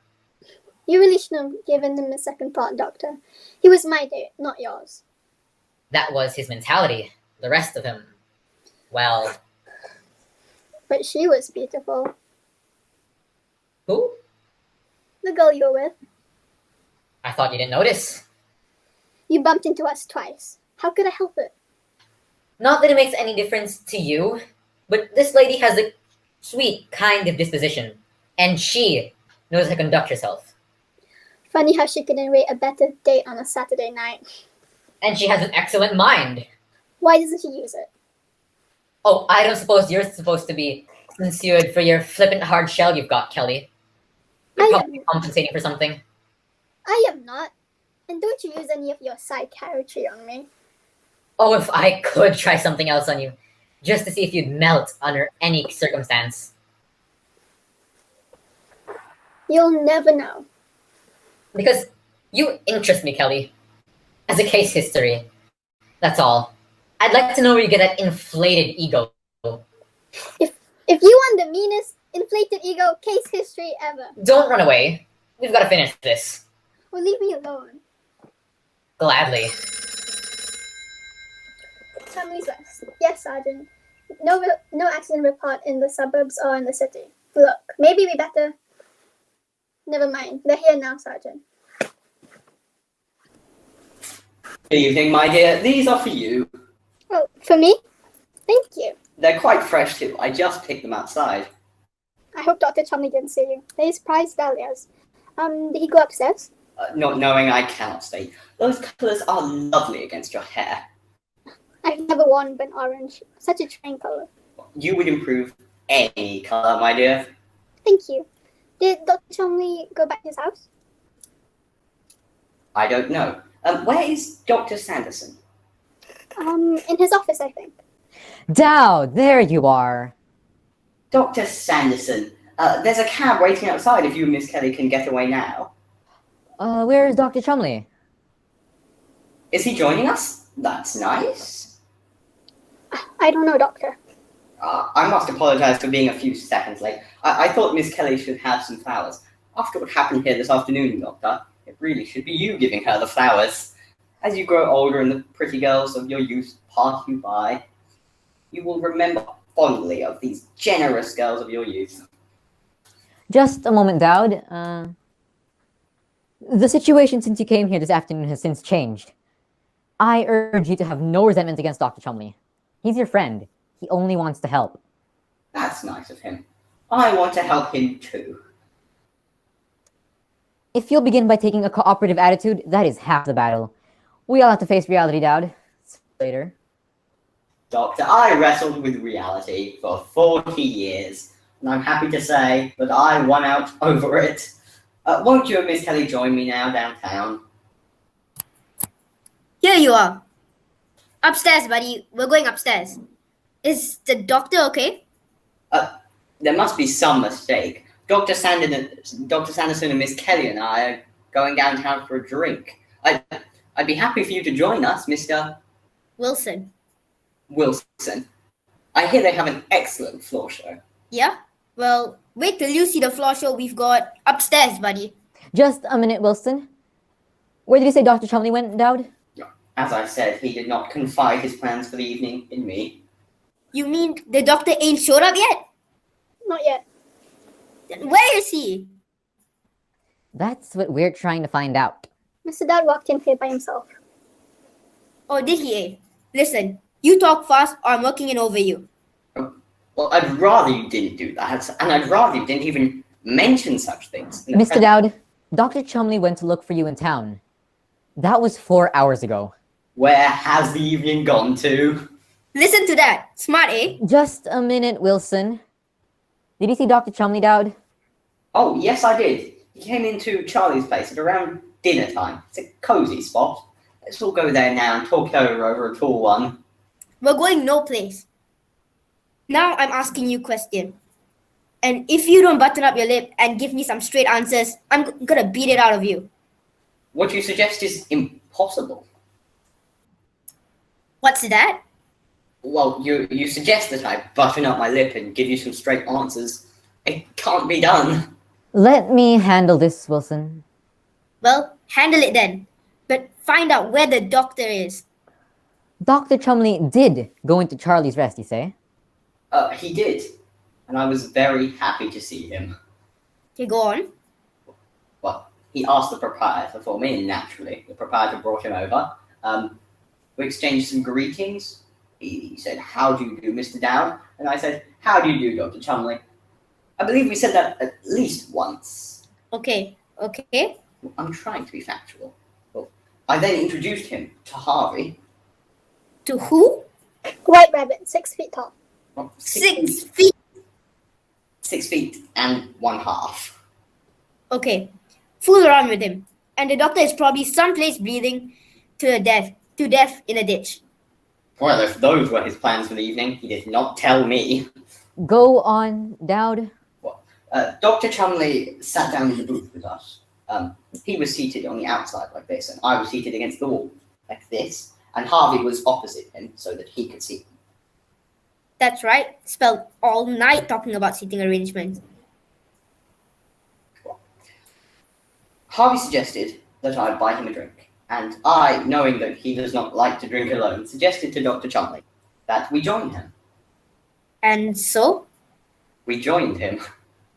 Go on. Well, we joined him again. Then what? We kept right on joining him. Oh, skip all the joining. You're asking me to skip a large portion of the evening. Tell us what happened. Come on. Please. Dr. Chumley and Harvey got into a conversation quietly at first, but it became rather heated. And Dr. Chumley raised his voice. Yeah? Why? Well, Harvey seemed to feel Dr. Chumley should take some part in the financial responsibility of the joining, but Dr. Chumley didn't seem to want to do that. I can believe that part of it. Let him talk. See how far he'll go. This guy got guts. Well, I agreed to take the whole thing because I did not want any trouble. Go down to Charlie's quite often, and Harvey and I. And the proprietor is a fine man with an interesting approach to life. Well, then the other matter came up. Cut the damn double talk and get on with it. Mr. Wilson, you are a sincere type of person, but I must ask you not to use that language. You're right, Dowd, and we are sorry. You say the other matter came up? Oh, yes. There was a beautiful blonde woman Mrs. Smethills, I believe, and her escort seated in the booth across from her. Dr. Chumley went over and tried to tell her how they had met once at a medical meeting in Chicago. Her escort escorted Chumley back to me and Harvey and tried to suggest to him that it would be better if he stuck to his own affairs. Does he have any? Does he have any what? Does he have any of his own affairs? How would I know? Please hurry, Mr. Dowd. We're all so worried. Well, Dr. Chumley then urged Harvey to go with him over to Blondie's Chicken Inn. Harvey wanted to go down to Eddie's instead. While they were arguing about it, I went to the bar to order another drink, and when I came back, they were gone. Where did they go? I mean, where did the doctor go? I don't know. I had a date out here with Dr. Sanderson and Miss Kelly, and I came to pick them up, hoping that we might run into the doctor and Harvey later on in the evening and make a party of it. So, you're satisfied? You got his story? Okay, you're lying, and we know it. I never lie, Mr. Wilson. You've done something with the doctor, and I'm finding out what it is. Don't touch him, Wilson. Maybe he isn't lying, Wilson. That's all this guy is. A bunch of lies. You two don't believe the story he tells about the doctor sitting there and talking to a big white rabbit, do you? Maybe Dr. Chumley did go to Charlie's place. And saw a rabbit, I suppose. Well, why not? Harvey was there. At first, Dr. Chumley seemed a little frightened of Harvey, but as the evening wore on, that frightment turned to admiration. The evening wore on. That's a nice expression. With your permission, I'll say it again. The evening wore on. With your permission, I'm going to knock your teeth down your throat. Mr. Wilson, haven't you some old friends you can go and play with? The nerve of this guy. He couldn't come out here with an ordinary case of DTs. No, he has to come out here with a 6-foot rabbit. Oh, stimulating as all this is. I really must be getting downtown now. Charlie's place? Is Dr. Chumley anywhere there? He was there earlier this evening with Mr. Dowd. What? Well, don't bite my head off. That's Mr. McNulty, the bartender. He thinks a lot of me. Now let's all go down and have a drink. Wait a minute. Mr. Dowd? Yes, my dear. May I hold your hand? Yes, if you want to. Poor Mrs. Chumley. She must be so worried. Something must have happened to the doctor. Won't you please try to remember something that might try to help her? Please. For you, I would do anything. I would almost be willing to live my life over again. Almost. But I've told it all. You're sure? Quite sure. Ask me again anyway, won't you? I like that warm tone you had in your voice just then. So did I. Oh, nuts. What? Nuts! Oh, I must be going. I have things to do. Mr. Dowd, what is it that you do? Well, Harvey and I, we sit in the bars and we have a drink or two, like the jukebox. Soon, the faces of the other people in the bars turn towards us and smile. They're saying, "We don't know your name, mister, but you are a lovely fellow." Harvey and I warm ourselves in all these golden moments. We have entered as strangers, and soon we are friends. They come over, they sit with us, they drink with us, they talk to us. They tell us the big, terrible things they have done, and the grand things they will do. All very large, because nobody ever brings anything small into a bar. Their hopes and their regrets, their loves, their hates. Then I introduce them to Harvey, and he's bigger and grander than anything they offer me. And then they leave. They leave impressed. Same people seldom come back twice, but then that's envy for you, my dear. We all have a little bit of envy in us. Too bad, isn't it? How did you come to call him Harvey? Well, Harvey is his name. And how do you know that? Well, that was a rather interesting coincidence, Doctor. One night several years ago, I was walking early in the evening along Fairfax Street, between the 18th and the 19th. You know that block? Yes. Well, I just helped Ed Hickey into a taxi. Ed had been mixing his rye with his gin, and I felt he needed conveying. So I started to walk down the street when I heard a voice saying, "Good evening, Mr. Dowd." I turned and there was this bright white rabbit leaning against a lamppost. Well, I thought nothing of that, because when you've lived in a town like this as long as I have, you get used to the fact that everybody knows your name. Well, naturally, I went over to chat with him. He said to me, "Ed Hickey is a little spiffed this evening." Or could I be mistaken? Well, of course, he was not mistaken. I think the world and all of Ed. But he was indeed spiffed. Well, anyway, we stood there and talked. And finally I said, "You have the advantage of me. You know my name, and I don't know yours, right back at me." He said, "What name do you like?" Well, I didn't even have to think a minute. Harvey has always been my favourite name. So I said, "Harvey." And this is the interesting part of the whole thing. He said, "What a coincidence. My name happens to be Harvey." What was your father's name, Dowd? John Frederick. Dowd, when you were a child, you had a playmate, didn't you? Someone who you shared very fond hours with and spent many of your time. What was his name? Didn't you? Yes. What was his name?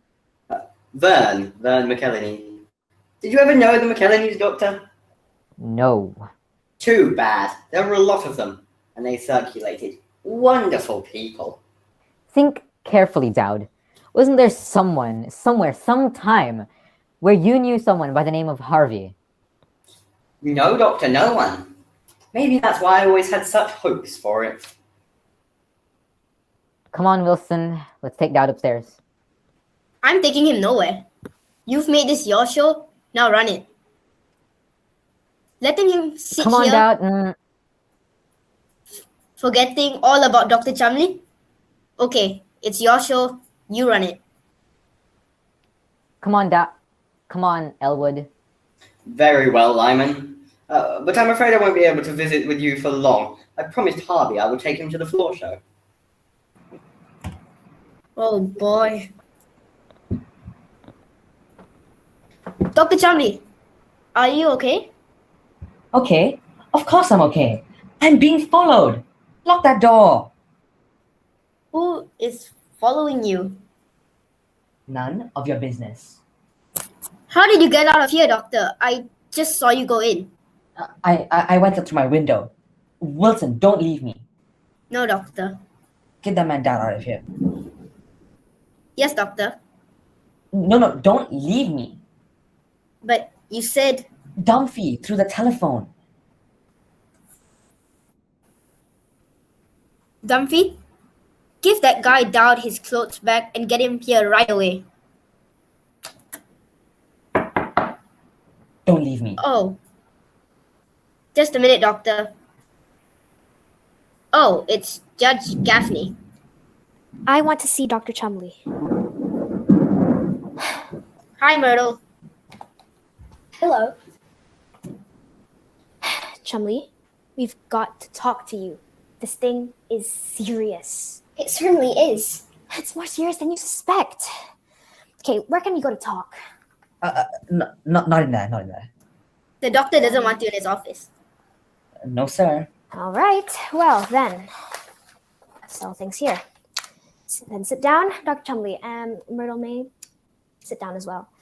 Sit down, Dr. Chumley. Sit down, Myrtle May. Don't go, Wilson. Don't leave me. Okay, now, Chumley, here are my notes, and they're the facts. Okay, can everyone hear me? Yeah, we can all hear you. Is that good? Now, Chumley, has it ever occurred to you that there could possibly be something like this rabbit, Harvey? Of course not. There isn't. And anybody who thinks so is crazy. Well, don't look at me like that. There's nothing funny about me. I'm like my father's family. They're all dead. Okay. Well, now then, my client, the plaintiff, Mrs.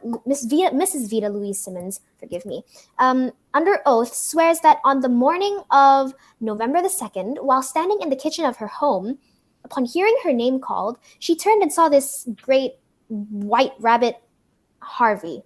He was staring at her, and resenting the intrusion, the plaintiff made certain remarks and drove the creature from the room.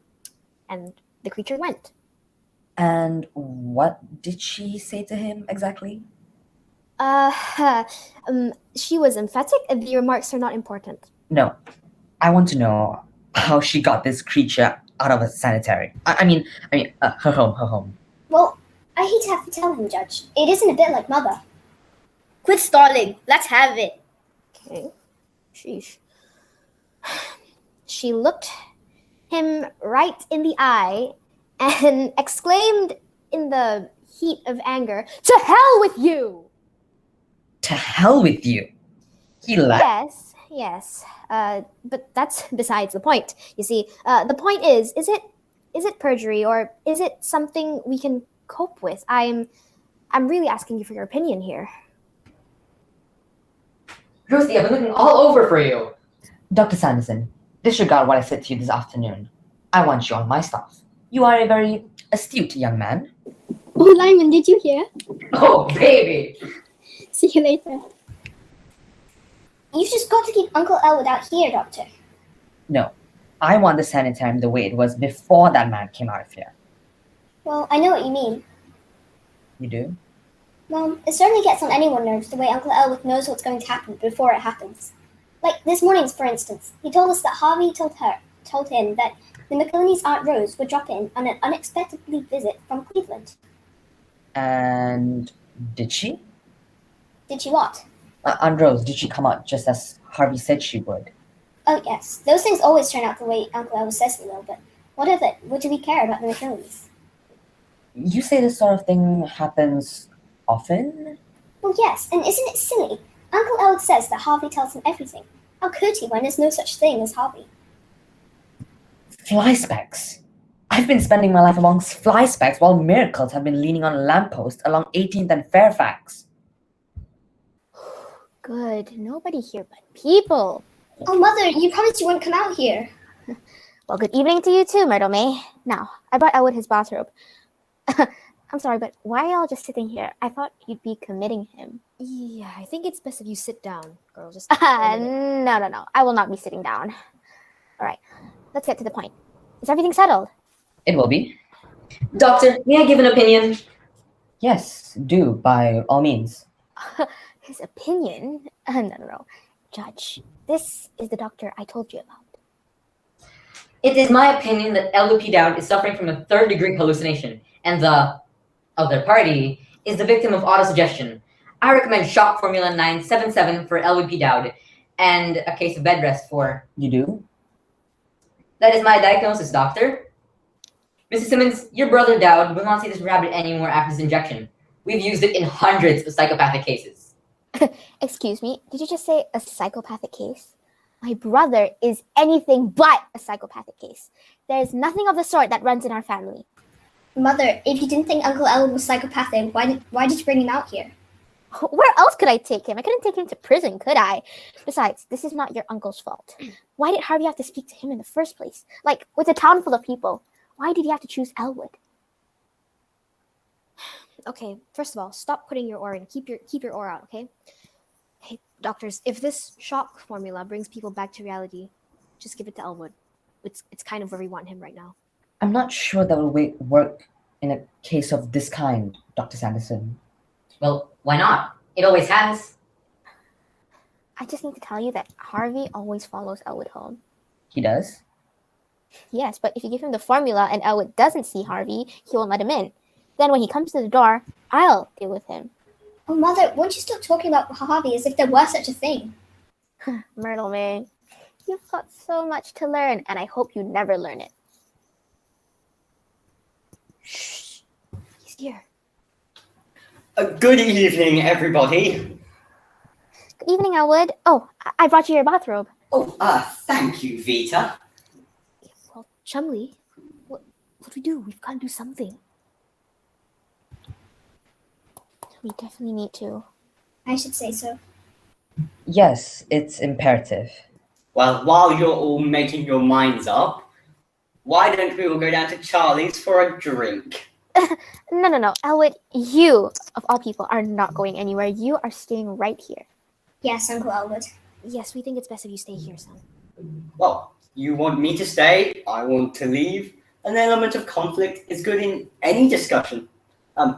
It makes sure everyone is involved and makes sure people don't feel left out. I like that. How did you get along with Harvey, Doctor? Shh. Yeah, we're waiting for your answer, Doctor. What? What is your decision? Right. I must be alone with this man. Will y'all step into the other room? I have my diagnosis prepared in a moment. Doctor, do hurry. I will. Elwood, you stay here.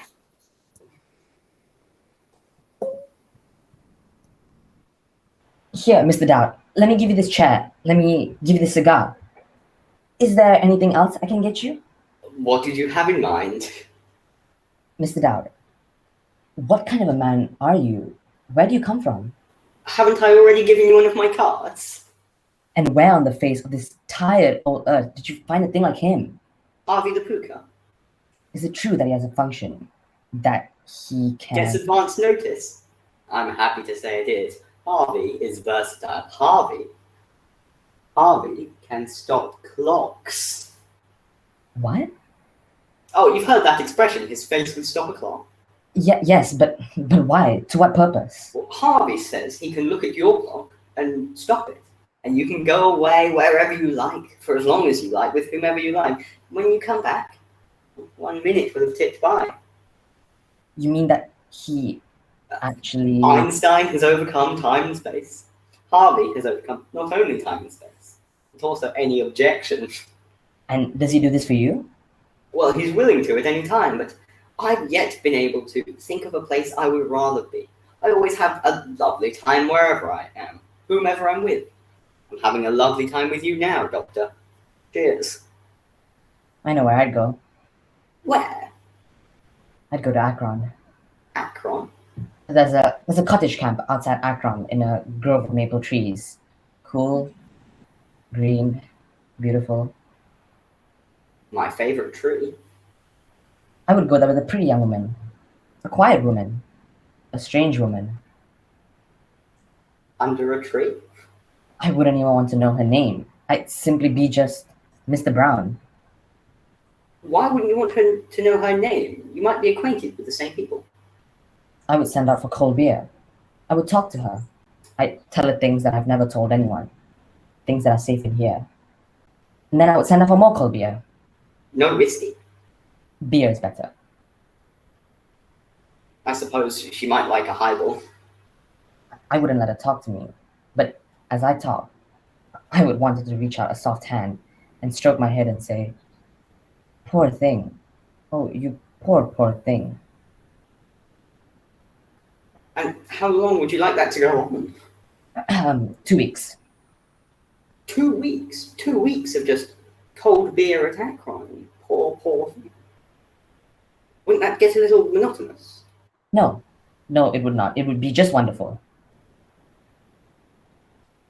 I still can't help but think that you're making a mistake with not letting her speak. If she gets out at all, she might have picked up some very interesting news tidbits. And personally, I would prefer whiskey, but I suppose it is your 2 weeks. Cold beer at Akron and one last fling. God, man. Would you like to lie down for a little while? No. Tell me, Mr. Dowd, would he do this sort of thing for me? Well, he could, and he might. I've never heard Harvey say a word against Akron. Where is Harvey, by the way? Why? Don't you know? Well, the last time I saw him, he was with you. Ah. Oh, that's right. He must be waiting for me down at Charlie's. That's it. He's down at Charlie's. Well, I'll be off then. Excuse me. No, Mr. Dowd. Not in there. Well, I couldn't leave without saying goodbye to my dear friend, Dr. Sanderson. Mr. Dowd, Dr. Sanderson is not your friend. None of these people are your friend. I am your friend. Thank you, Doctor, and I am yours. And this sister of yours, she's at the bottom of this conspiracy against you. She's trying to persuade me to have you locked up. Today, she had commitment papers drawn up. She's got your power of attorney and the key to your safety box. She's the one that brought you out here. My sister did all that in one afternoon. Vita certainly is a whirlwind, isn't she? God, man, haven't you any righteous indignation? Doctor, my mother always used to say to me, she'd say, in this world, Elwood, she always called me Elwood. She'd say, in this world, Elwood, you must be oh so smart or oh so pleasant. For years I was smart. I recommend pleasant, and you can quote me on that. Just the same, I will protect you if I have to commit her. Would you like me to do that? No, Doctor, not unless Vita wanted it that way. Not that you don't have a nice place out here. I just think Vita would be happier at home. Me and Harvey and Myrtle May. Miss Kelly, diviner grace has never brightened this enchanting face. Ovid's fifth elegy. My dear, you will never look lovelier. And I'll never feel happier, Mr. Dowd, I know it. Well, Yes, Doctor. I wonder if I would be able to do any more of that. Say, maybe this rabbit gag is a good one. Kelly never kissed me. Ovid has always been my favorite poet. Okay, pal. You're discharged. This is the way out. Wilson, take your hands off that man.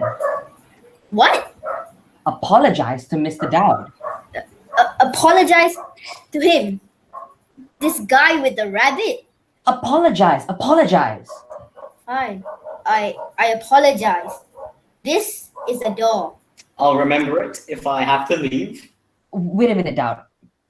Do women often come up to you and kiss you like Miss Kelly did just now? Well, on occasion. Yes? I encourage it.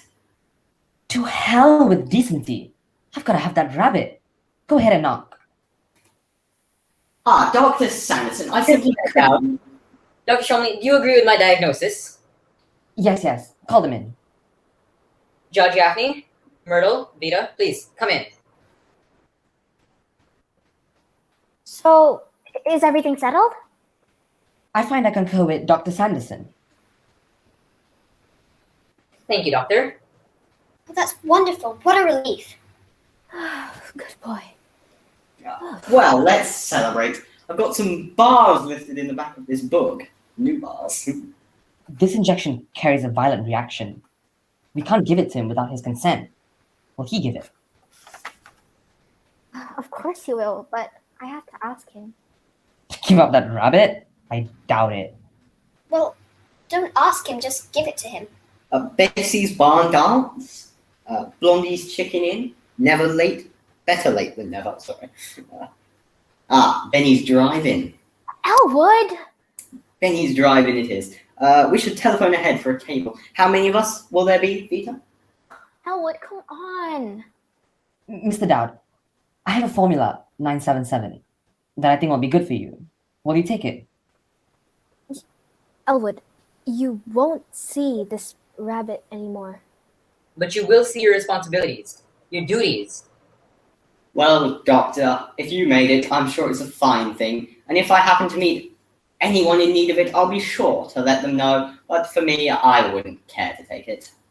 Do you hear that, Judge? Do you hear that, Doctor? That's what we have to put up with. Do you want me to take it, Vita? Elwood, I'm only thinking of you.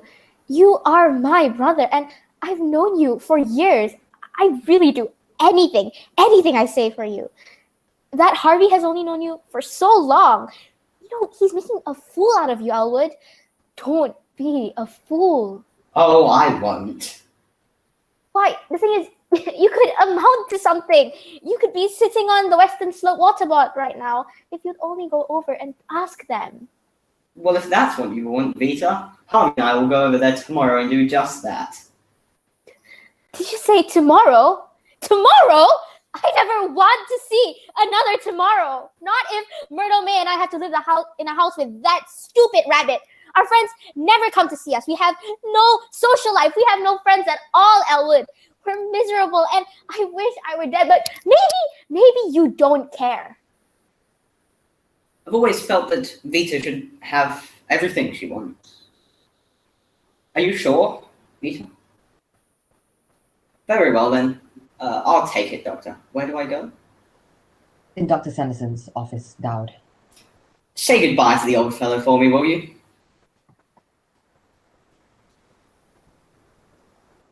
How long will this take, Doctor? Oh, only a few minutes. Why don't you wait? Fine, we'll wait. I'm beginning to get anxious. Dr. Sanderson said it wouldn't take long. Now, Mother, don't fidget. Oh, Myrtle, how can I help it? How stunning. Could you see me in a house girl of this material? Yes, dear, but please, let me get a good night's sleep.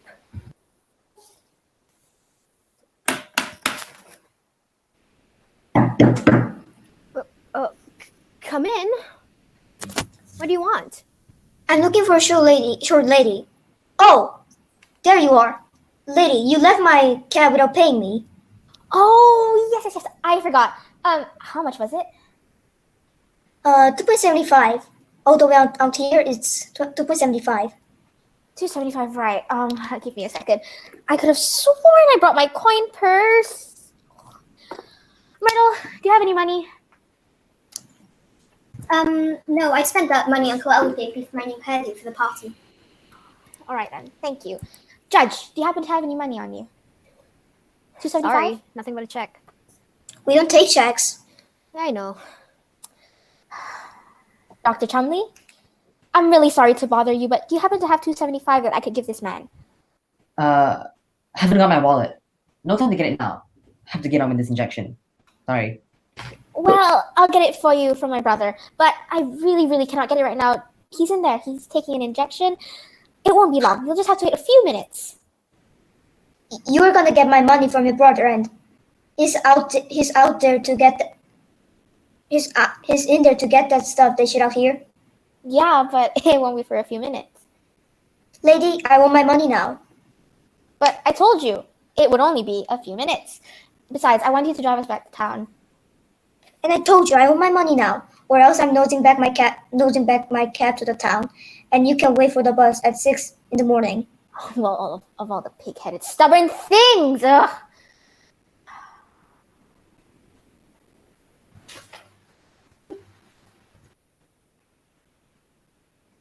Wait, I should say so. What's the matter with you?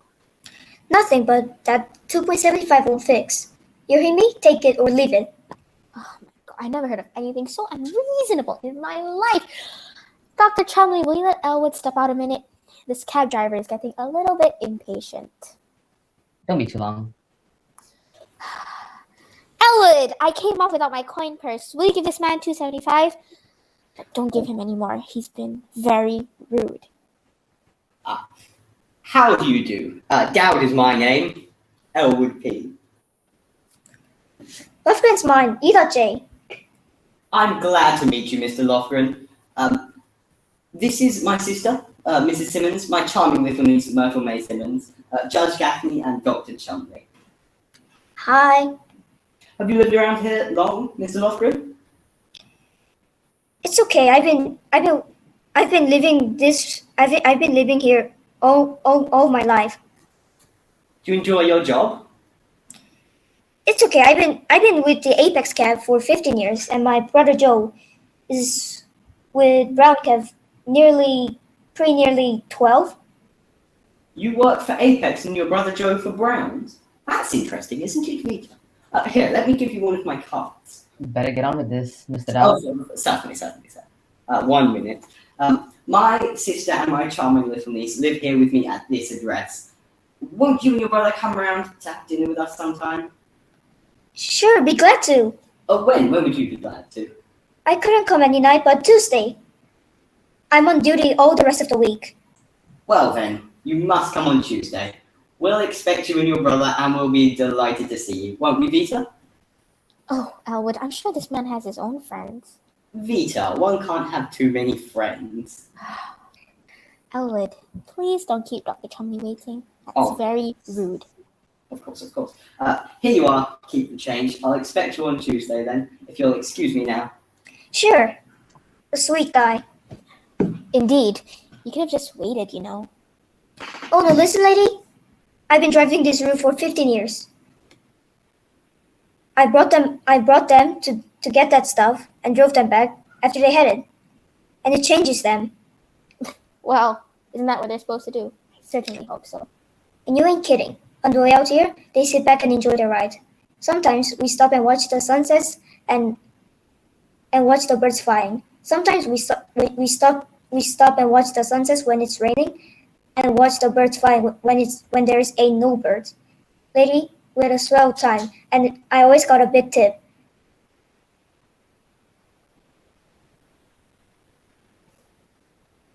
But afterwards,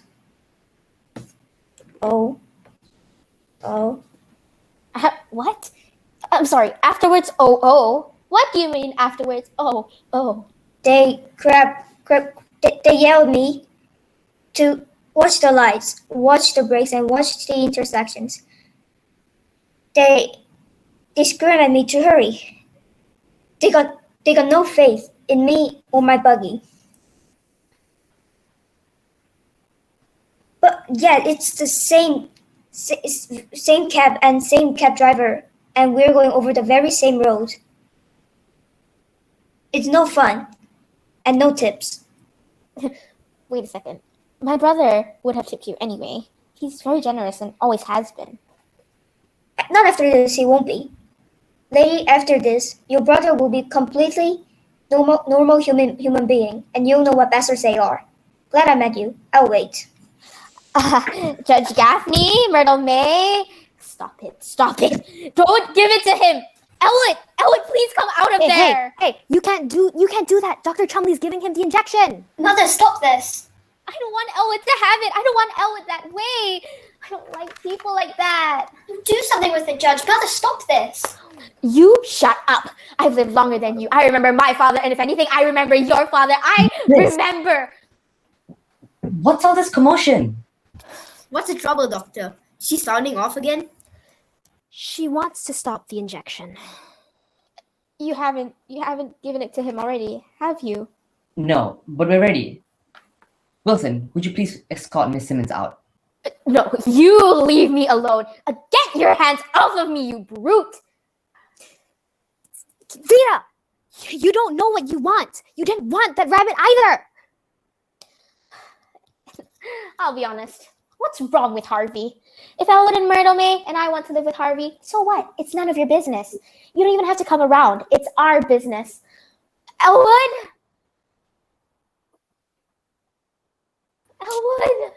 There, Vita. Vita is all tired out. She's done a lot today. Have it your way. Have it your own way. Yep, I don't care. No, I'm not giving up my game at the club again or anytime soon.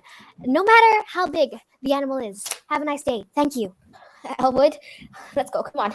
I hate this place and I wish I'd never seen it. But see, here. It's whatever Vita says, Doctor. Why, look at this. My coin purse.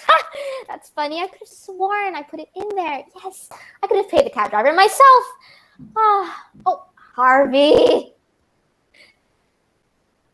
Myrtle May, Elwood, come on. Let's get going. Good night, Dr. Chumley. Good night, Mr. Wilson.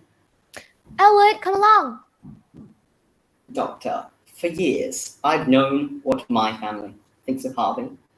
I've always wondered what his family thinks of me. There you are. Doctor, do you mind? You're standing in his way. Where have you been? I've looked all over for you.